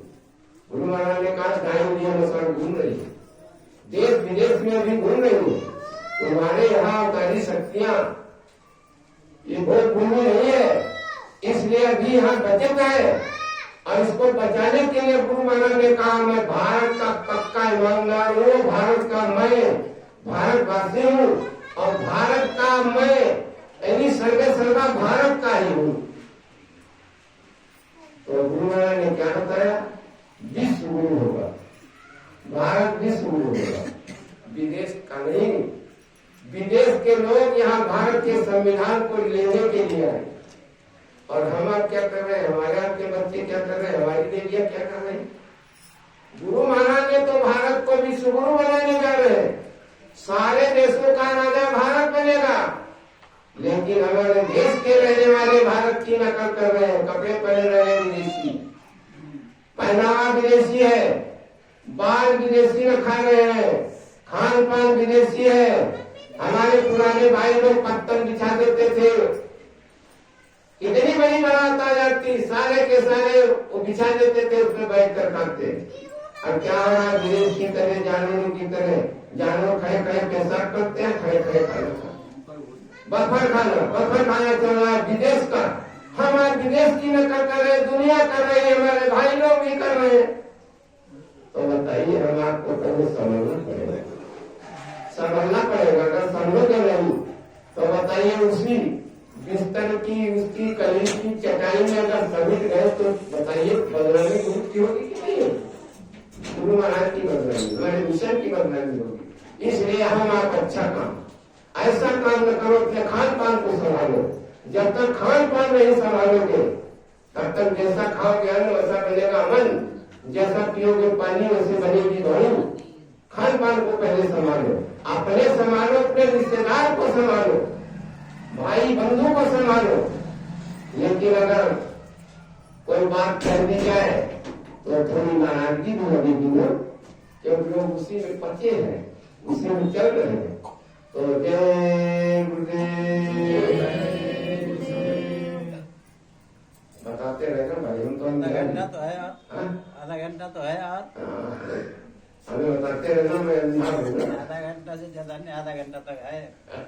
जय गुरुदेव, जय। हम आपको गुरु महाराज ने सिखाया और सेवा करने के लिए, सत्संग सुनना सेवा। आप लोग मथुरा गए होंगे ना, गुरु महाराज मंच पे आ जाते थे, देखा नहीं, और आवाज आती चलो चलो बच्चों चलो चलो, हम घर में झोपड़ी में उसमें लावटी में खिचड़ी पका रहे। गुरु महाराज पहले आ जाते थे अपने समय पे, कहते चलो बच्चों चलो चलो चलो, आवाज लगाते नहीं लगाते, तब हम लोग भाग दौड़ करके जाते थे। तो इस चीज को सत्संग सुनने के लिए हमें बिना होनी चाहिए। उसके लिए हम अगर बिना नहीं बनाओगे तो काम नहीं चलेगा। जैसे कहा है, एक मुल्ला जी फकीर थे मुसलमानों के, बहुत अच्छे महात्मा हुए। तो उन्होंने कुछ ऐसे वचन कह दिए जो उनकी शरीयत को खराब लगा। शरीयत वाले इकट्ठे, शरीयत जानते हो किसको कहते हैं? ये मजहब, ये जैसे तुम्हारी संगत को खराब लगा, काय कुफर का कर्मा कह रहा है, इसको सजा मिलनी चाहिए। गुल्ला को सारे शरीयत के लोग, मौलवी मुल्ला सब इकट्ठे हुए और गुल्ला जी के सामने गुल्ला जी को पेश किया गया। कहा तूने कलमा क्यों कह दिया, ये कलाम तू क्यों कह दिया, ये तो शरीयत के खिलाफ है, खुदा के खिलाफ है, इसके लिए सजा मिलनी चाहिए। तो कहा सजा क्या होगी? कहा ऐसे इंसान को जिंदा जला देना चाहिए। कहा ठीक है, हमको जिंदा जला दो, मैं मंजूर हूँ, लेकिन इसके पहले हमको एक मुकदमे का फैसला मेरा दे दो। सब लोग बैठे हैं, जितने पुजारी मुल्ला बैठे हैं सब। कहा एक मुकदमे का फैसला मेरा दे दो। कहा कौन सा है? कहो। कहा अगर कोई इंसान हमसे कहे कल तुमको ये अमुक चीज दूंगा, परसों कहे दूंगा, नरसों कहे दूंगा, एक महीने में कहे दूंगा तुमको एक ऐसी चीज, एक साल में कहे तुमको ये दूंगा, लेकिन मैं उस तलाश के लिए बैठा हूँ, हमको तो वो चीज मिलेगी। ये कह रहे हैं एक साल में दूंगा, 6 महीने में दूंगा, और मैं 40 साल से इसी चीज को याद कर रहा हूँ, लेकिन तुम्हारी शरीयत, तुम्हारी किताबें, तुम्हारी मजहब, तुम्हारा मस्जिद हमको एक जर्रा, एक रोया भर जर्रा मुझको कुछ नहीं मिला। तो बताइए ऐसे इंसान को जो कहे कबूल करे मैं दूंगा और वो कुछ न दे तो उसको क्या होना चाहिए? तो कहा उसको जिंदा जला देना चाहिए। उधर से आवाज आई, जो ऐसा इंसान है उसको जिंदा जला देना चाहिए। तो कहा फिर तुम्हारी शरीयत और तुम्हारी किताबें, तुम्हारा मजहब, तुम्हारा मस्जिद, तुम्हारा नमाज घर, तुम्हारा कुरान, तुम्हारा कुरान पढ़ते पढ़ते हमको 40 साल हो गया और हमको कुछ नहीं मिला, हमको एक जर्रा नहीं मिला। तो बताइए तुम सबको पहले जला देना चाहिए कि नहीं जला देना चाहिए? अब वो बात फंस गई। अब जहाँ शरीयत वालों ने सुना, मानवीय मौलाना ने सुना, जो बुल्ला जी को जलाने के लिए आए थे, वो सारे के सारे उठकर के भाग गए। नहीं बात है। तुम किताबें पढ़ते हो, रामायण पढ़ते हो, पूजा करते हो, मंदिर में जाते हो और देवता में जाते हो, इन्हीं गंगा यमुना तीर्थ यात्रा करने जाते हो, लेकिन आज तक किसी को कुछ नहीं मिला, कुछ नहीं मिला। ये बूढ़ी आई थी तो उनकी नई नवेली बहू आई।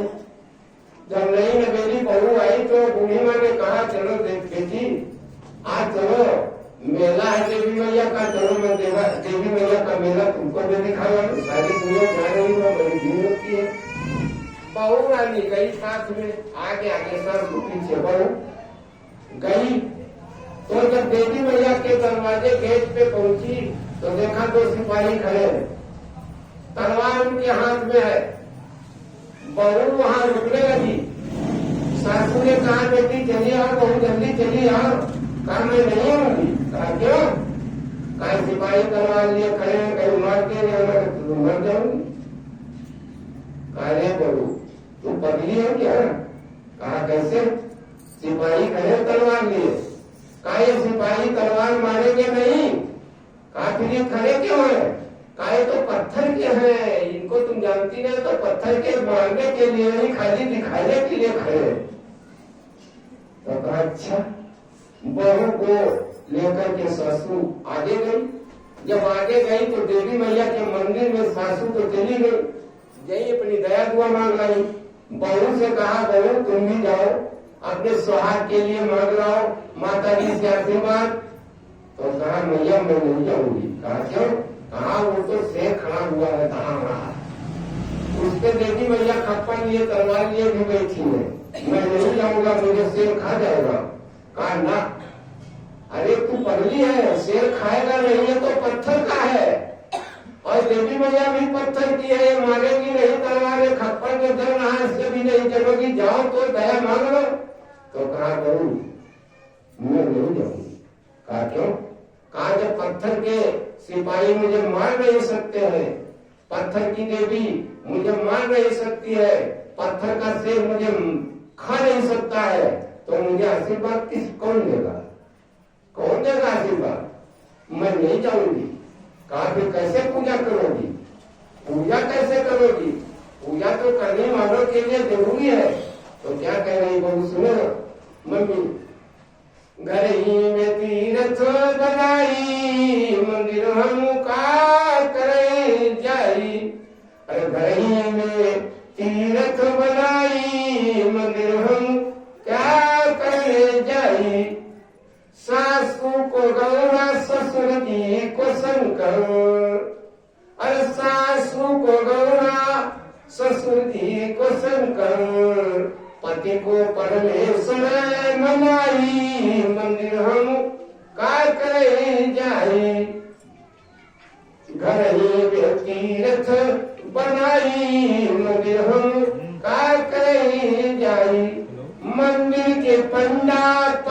कहो हमको मंदिर मंदिर में जो पुजारी बैठे हुए हैं वो हम लोगों को पापी कहते हैं। पाप हमसे ज्यादा वो करते होंगे, लेकिन हमारा पाप मोचित करते हैं मंत्र पढ़कर। नहीं होता तीर्थों में तीर्थ के पंडा पतित कहे मुझको पंडित के, तीर्थ के पंडा पतित कहे मुझको, अरे खाए खाए रबड़ी मलाई मंदिर हम क्या करें जाई, गरही में तीर्थ बनाई मंदिर हम क्या करें जाई।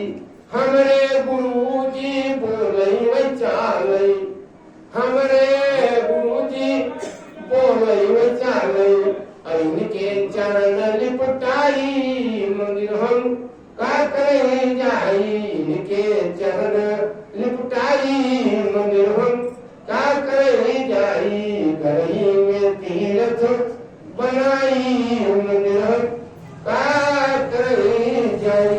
जय गुरुदेव, जय गुरुदेव। देखो सेवा कैसे की जाती है। बंद कर सेवा दो, थोड़ा सी देखो। सेवा जाना तो हमको दूर है, सबसे दूर मुझे को जाना है। लखनऊ हमारे यहाँ से कम 100 किलोमीटर से ज्यादा है। तो देखो सेवा कैसे की जाती है। एक सम्मन और मूसल दो गांव बेटे थे, गरीब थे बेचारे, दिन भर मजदूरी करते थे तब शाम को खाने को मिलता था। गुरु महाराज नानक जी का जमाना उस समय चल रहा था। नानक जी का काफिला चल रहा था भक्तों के प्रेमियों के घर में।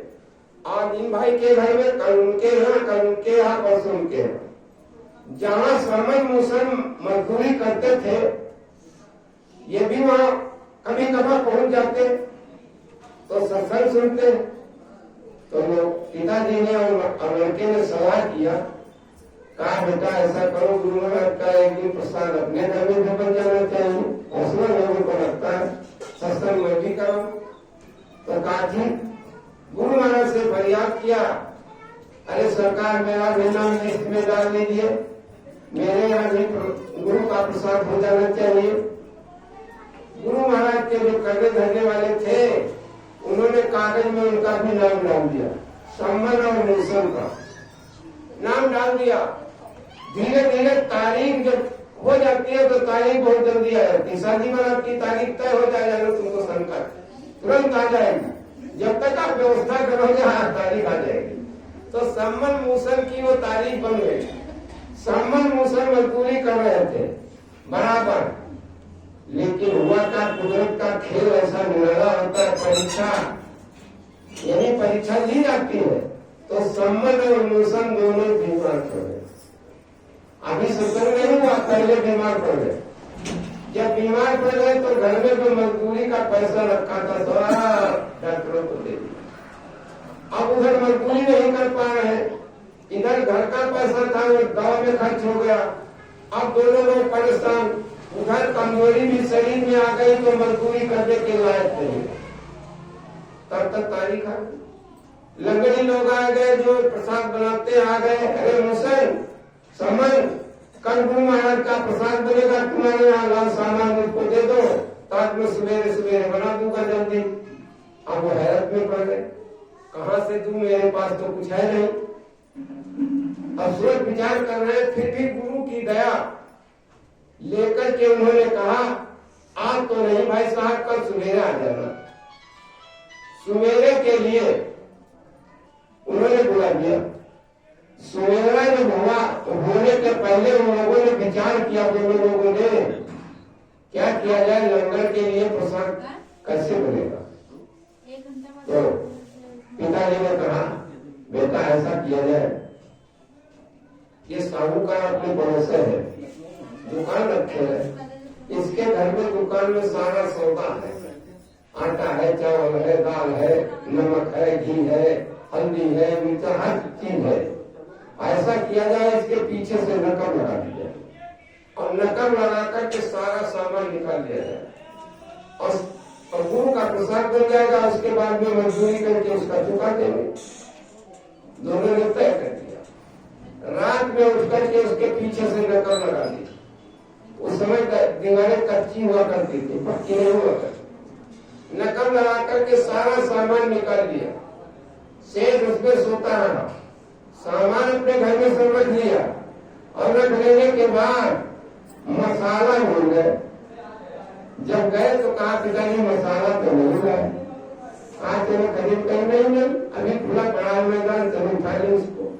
मसाला लेने के लिए वो मूसम घुसा लड़का सम्मन पीछे खड़ा है, अपना यंत्र लिए।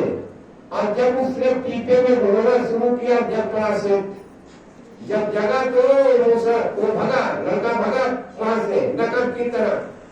तो नकब में इतना शरीर निकल गया, पीछे ने सेठ से पैर पकड़ लिए सेठ ने। अब उधर पिता पकड़े सर को, सेठ पकड़े पैर को, दोनों खींच रहे और उनकी रस्सा कसी हो रही है नकब में।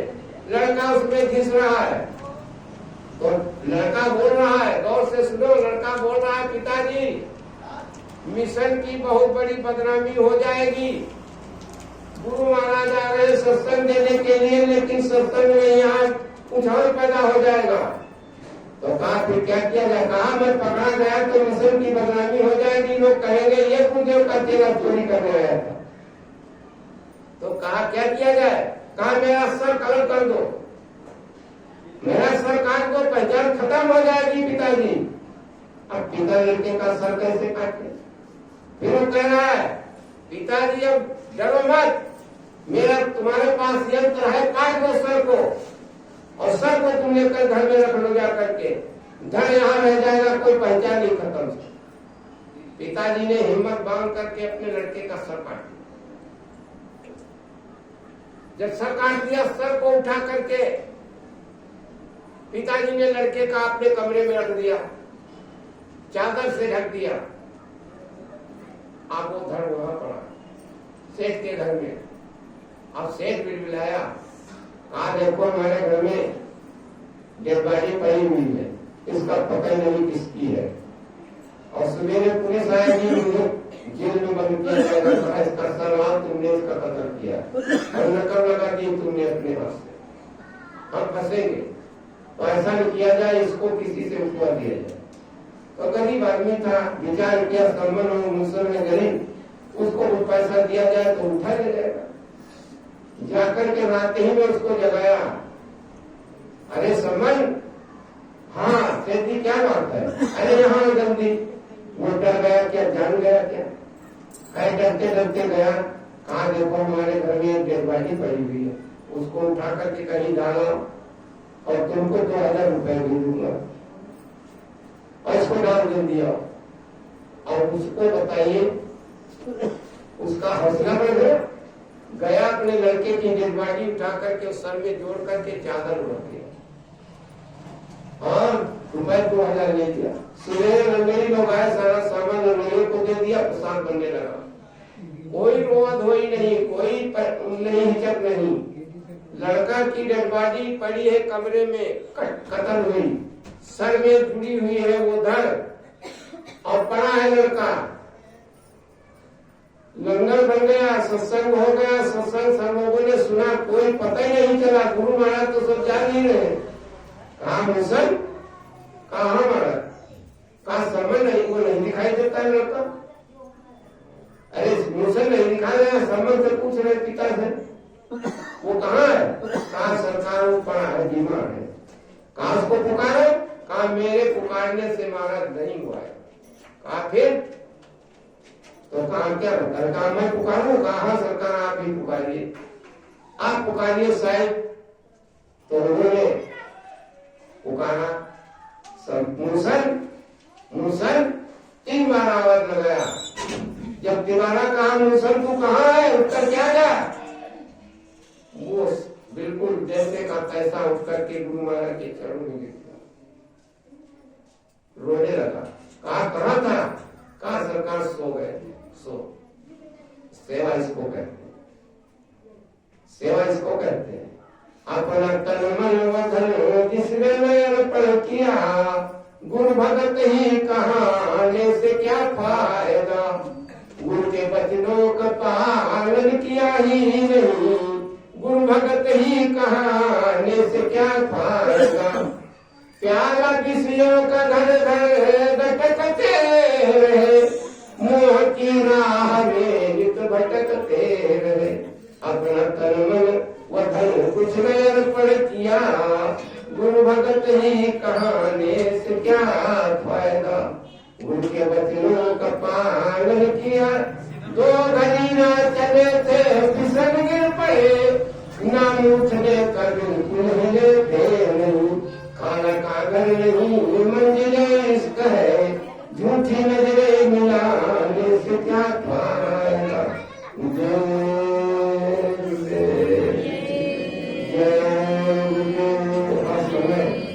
समय पूरा हो रहा है और दिन छोटा है, प्रेमियों को आने में तो देखो जो आपके बीच में कोई संदेश पाठ नहीं, गुरु महाराज के बचनों को आपके बीच में सत्संग नहीं, सत्संग सुनाना हम आपके जीवन के बस का नहीं, लेकिन जो कुछ सुनाया जा रहा है वो सभी लोग जानते हो, रोजाना सुनते हो, जो सुनाने के लिए जिनको हम आपके हैं, स्वागत के लिए, सत्संग के स्वागत के लिए वो काम हम आपको करना है। अगर मेरे कहने सुनने से किसी को मेरे वाक से वचन से चोट लगी है तो मेरे वचन को वापस करें या आपके चरणों में थके, और आगे समझ में मिलेगा दिन बड़ा जब होगा या शाम को कार्यक्रम में यहाँ होने लगेगा तो रात भर आप बैठेंगे तो रात भर सुनाया जाएगा। जय हमारे यहाँ देखिए मल्लाओं में सलेमपुर गाँव है, महाभंडारे का आयोजन है 3-4 दिन का, तो आप लोग भी पहुंच सके पहुंचेंगे। 20, 21 और 22 ये 21 को आपके प्रभात फेरी निकलेगी, पूरा दिन रहेगा आपका प्रचार गांव गांव में। काफी लोग दूर दूर से आए हैं, बरेली से लोग आ रहे हैं, सजनपुर से आ रहे हैं और लोग गाड़ियां ला रहे हैं, तो काफी वाहन होंगे साथ में। आप लोग उसमें अगर शरीक हो सके तो शरीक हो जाए, आपसे यही निवेदन कर रहा हूँ। नहीं जाना तो 2-4 ही लोग शरीक हो जाएंगे तो अच्छा रहेगा।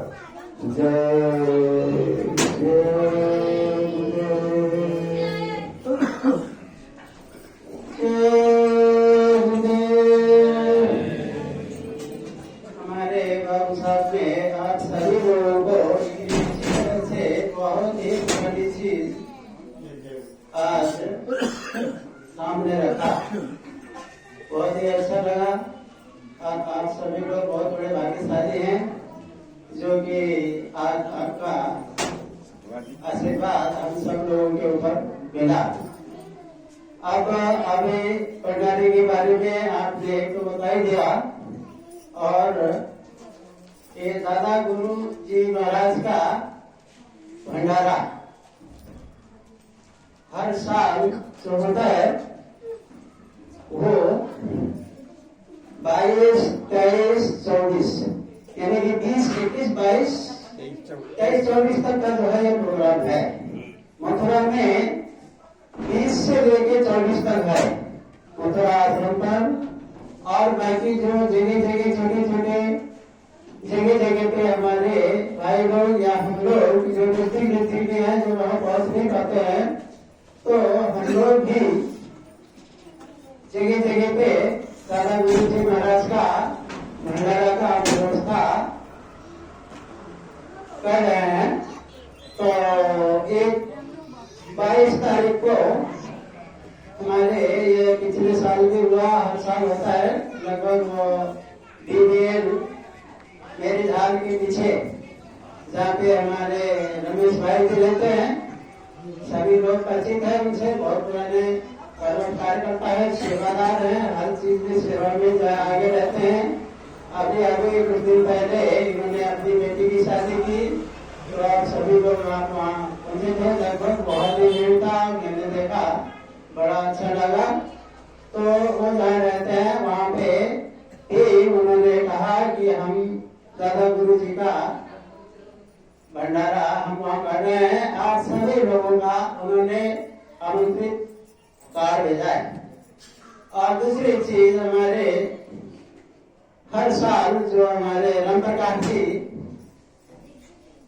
करते थे, तो उसी तरह से ये पक्का बाग में जहाँ पे हुआ था पिछले साल, वहाँ पे भी करने के लिए हमारे जयप्रकाश जी ने अभी अभी हमको बोला कि वहाँ पे होना है।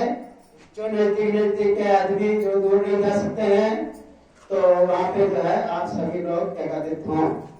और भी जगह जगह कई जगह पे ये प्रोग्राम हो रहा है। बड़े बुजुर्ग हैं, कोई साधन से नहीं है, या कोई मतलब ऐसे लाचार हैं, दूर नहीं जा सकते हैं, तो नजदीक जहाँ भी आपको मिले आप उसका लाभ अवश्य उठाएं, पहली बात। और दूसरी बात, इस जगह पे, इस स्थान पे हरि भाई जी के यहाँ हर महीने 3 तारीख को, इसके लिए हम लोगों को बताना ना पड़े, क्योंकि इस जगह पे हम आते हैं अपना ही जंग छुड़ाने के लिए, ना कि किसी के ऊपर एहसान करते हैं। और हम साल में एक बार एक सत्संग करते हैं, तो हमारे पसीने जो है इसी से ऊपर चढ़ने लगते हैं। और आपके ऊपर गुरु महाराज की कितनी कृपा है ये हम बता ही नहीं सकते हैं। पर मैंने सब भंडारा करते हैं और इतने आदमी का व्यवस्था गुरु महाराज करते हैं, तो हम उनके लिए भी बड़े वो है कि गुरु महाराज से प्रार्थना करेंगे कि इनको किसी चीज की कमी ना रखते हुए हम लोग की सेवा ये करते रहें। और हम लोगों को भी चाहिए कि अपना जंग कैसे छुड़ाना है, कहाँ छुड़ाना है, किसी को भेदभाव देखे बगैर जहाँ कहीं पे भी गुरु महाराज का ये सत्संग का प्रोग्राम हो रहा हो, वहाँ अवश्य पहुंचना चाहिए। सब घर से पूरे परिवार को लेके जाना चाहिए। नहीं परिवार में से जा सकता है तो 2-4 आदमी जितना जा सके होता है, नहीं तो एक आदमी बच्चे जाए। तो ये सत्संग हमको छोड़ना नहीं चाहिए, ये हमारा काम है और ये हमारा बोझ है। इसको हल्का करना, इसको अपने सिर से उठाना, ये हमको अपना ही काम समझ के आना और जाना चाहिए। और दादा गुरु जी का भंडारा है, हो सकता है हम सब लोगों में से अगले साल का मौका मिले या ना मिले। गुरु महाराज कहीं भी बेटा आ जाओ, तुम्हारा काम खत्म हो गया तो जाना तो पड़ेगा ही, ये किराए का मकान सबको खाली करना ही है। तो कोई आदमी ये ना समझे कि हम अमर होकर यहाँ आए हैं, और कोई आदमी ये भी ना समझे कि हम जो है बहुत बड़े कार्यकर्ता हैं, बहुत सेवा करते हैं, बहुत काम करते हैं। ये सब समझना नहीं चाहिए। सब करने कराने वाले गुरु महाराज है। गुरु महाराज ने कई बार कहा कि तुमको पत्थर से यानी कि राई से पहाड़ बनाना और पहाड़ से राई बनाना ये और किसी के हाथ में है, तुम्हारे हाथ में नहीं है कि तुम सोचोगे हम बन जाएंगे, तो मुश्किल है। और किसी को ये नहीं सोचना चाहिए मैं ये काम करता हूँ, ऐसा करता हूँ, वैसा करता हूँ। प्यार मोहब्बत से रहना चाहिए। एक दूसरे का प्रेम सबसे बड़ी चीज है। आज हम गुरु महाराज से प्रेम करते हैं, इसीलिए हम हरि भाई जी को जानते हैं। इन्हीं के बदौलत हम उनके परिवार से उनसे प्रेम करते हैं। माध्यम गुरु महाराज। इसी तरह से यहाँ जितने भी लोग बैठे हैं सबके साथ जो है मालिक के रास्ते से ही हम लोग एक दूसरे से परिचित हैं। और हम लोगों को इतना प्रेम और इतना भाव रखना चाहिए। कुछ भी गलतियां अगर हो जाता है, गुरु महाराज ने कई बार कहा था होली में तुम लोग यहाँ आओ, होली का प्रोग्राम करो और ये धरती से जो है चंदन निकाल के एक दूसरे को टीका लगाओ। माताओं से गले मिले, भाई से गले मिले और माफी मांगे कि हमसे जो कुछ भी गलती अगर हो गई हो, पूरे साल भर जो भी हमने गलती किया भैया बहन माता बेटी बेटा हमको माफ कर देना, ये ऐसा कहते हुए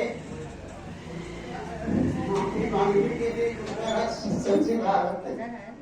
लेकिन आज जो है कब कहाँ होली का प्रोग्राम हुआ, कहाँ क्या हुआ क्या नहीं हुआ, हालांकि इतना परिस्थितियों में का सामना करते हुए भी हमारे भाई गुरु बहन अभी बरकरार चल रहे हैं।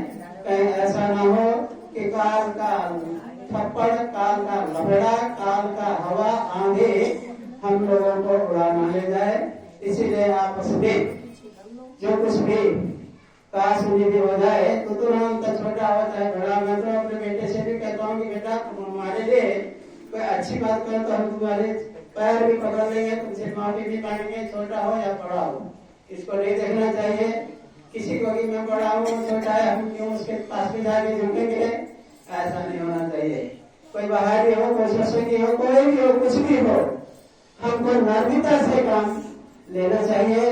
और शाकाहारी रहने के लिए गुरु महाराज ने जो बात बताया और क्षत्रिय के लिए भी बताया, आप इतने आदमी अगर एक क्षत्रिय अपना शरीर में डाल के अगर घर से निकले होते हैं तो बहुत से लोग देखते और कहते ये देखो जय गुरुदेव जा रहा है। बाबा जी ने आपको जय गुरुदेव बना दिया इसके वजह से। फ्राक पहन के लोग चलते हैं कि वो तो वो जय गुरुदेव जा रहे हैं। फ्राक पहन के लोग पहले गांव में जाते थे तो गांव के लोग कुत्ते लगा देते थे, कुत्तों से दौड़ा के कुत्ते से कटवा लेते थे, लेकिन कुत्ता नजदीक आगे भी सुनसान की तरह जाता था। इतनी बड़ी दया है गुरु महाराज की। ये कवच है, ये कहीं पे भी किसी ने भी आप गाड़ी घोड़ा से मैं एक बार जा रहा था नंगा से चेकिंग हो रहा था, मेरे पास हेलमेट नहीं थी और मैं ये सब पहना था, मेरी गाड़ी में झंडा भी लगा हुआ है, जय गुरुदेव लिखा भी हुआ है। चारों तरफ से पुलिस वाले आए कि अरे भाई रुको तुम्हारा हेलमेट का है। दूसरे आदमी अरे ये जय गुरुदेव है, इनको जाने दो। अब बताइए इतनी बड़ी दया क्या हो सकती है जब शासन पे ही लोग रह रहे हैं, वो भी आपकी मदद करते हैं तो फिर आपको जो है इसकी शिक्षा मिल के आपको बड़ा सुंदर लगता है, अच्छा लगता है। ऐसी कोई बड़े ना है। मैं आरटीओ में गया था, वहाँ पे आरटीओ का लाइसेंस को कराना था, रेट कराना था, तो बाबू रेट कराने लगा रहा था, एक टाइम का सुन नहीं रहा था। तब तक उनसे बड़े अफसर आ गए, उनको जय गुरुदेव किया मैंने और वो जाके उसके सीट पे बैठ गया, उनके बड़ा के अंदर बैठ गया और उसके बाद में जब बाबू जी क्या काम है आपका, फटाक से देखा उसने मेरे तरफ को कर गया, बाबू जी क्या काम है आपका, मैंने कहा ऐसे काम है। वो लाइसेंस मेरा दिया, अपने पीए को बोला पीए का पुलिस का समाधान करो। उसने कहा देखा अंकल जी आप बाबू जी आप चाहिए आप ऑनलाइन भेज दीजिए। मैंने कहा इतनी बात करनी थी, 1 घंटा से मैं खड़ा हूँ। तो इससे बहुत बड़ा चीज है। गुरु महाराज ने कहा टाट ये तुम्हारा कफन है, इस टाट को पहन के आप गलत काम नहीं कर सकते, इस वर्दी को पहन के आप गलत काम नहीं कर सकते, नहीं कर सकते हैं। पहले एक पगड़ी पहनाया था गुरु महाराज ने, उस पगड़ी को पहन के भी आप गलत काम नहीं कर सकते हैं थे, क्योंकि उसमें जो एक ऐसा प्रतिबंध रहता था। तो ये कवच है, इसको हमको सदैव ध्यान में रखना चाहिए। और मालिक को जिस तरह से आपने बताया उसके हिसाब से हम लोग अगर चलते रहे तो हमारा समस्या वैसे खत्म हो जाएगा। तो आप क्या बता रही है? कितनी ऊपर 22 दिसंबर 22 को तो भंडारा है ना, 22 को भंडारा है। 22 को भंडारा है, इसके लिए आप अनाउंसमेंट नहीं कर सकते क्योंकि भंडारे के दिन ज्यादा उनका भंडारा है, उसके आगे पीछे कर रखना ज्यादा पड़ सकती है। ठीक है, 25 हाँ 25 तारीख को कहाँ आपने दी बड़े तालाब। अरे आप ही बोल रही है। टिकाईगंज चौकी के सामने, टिकाईगंज चौकी के सामने, चौकी के सामने मेहंदीगंज, हाँ मेहंदीगंज गोमती क्या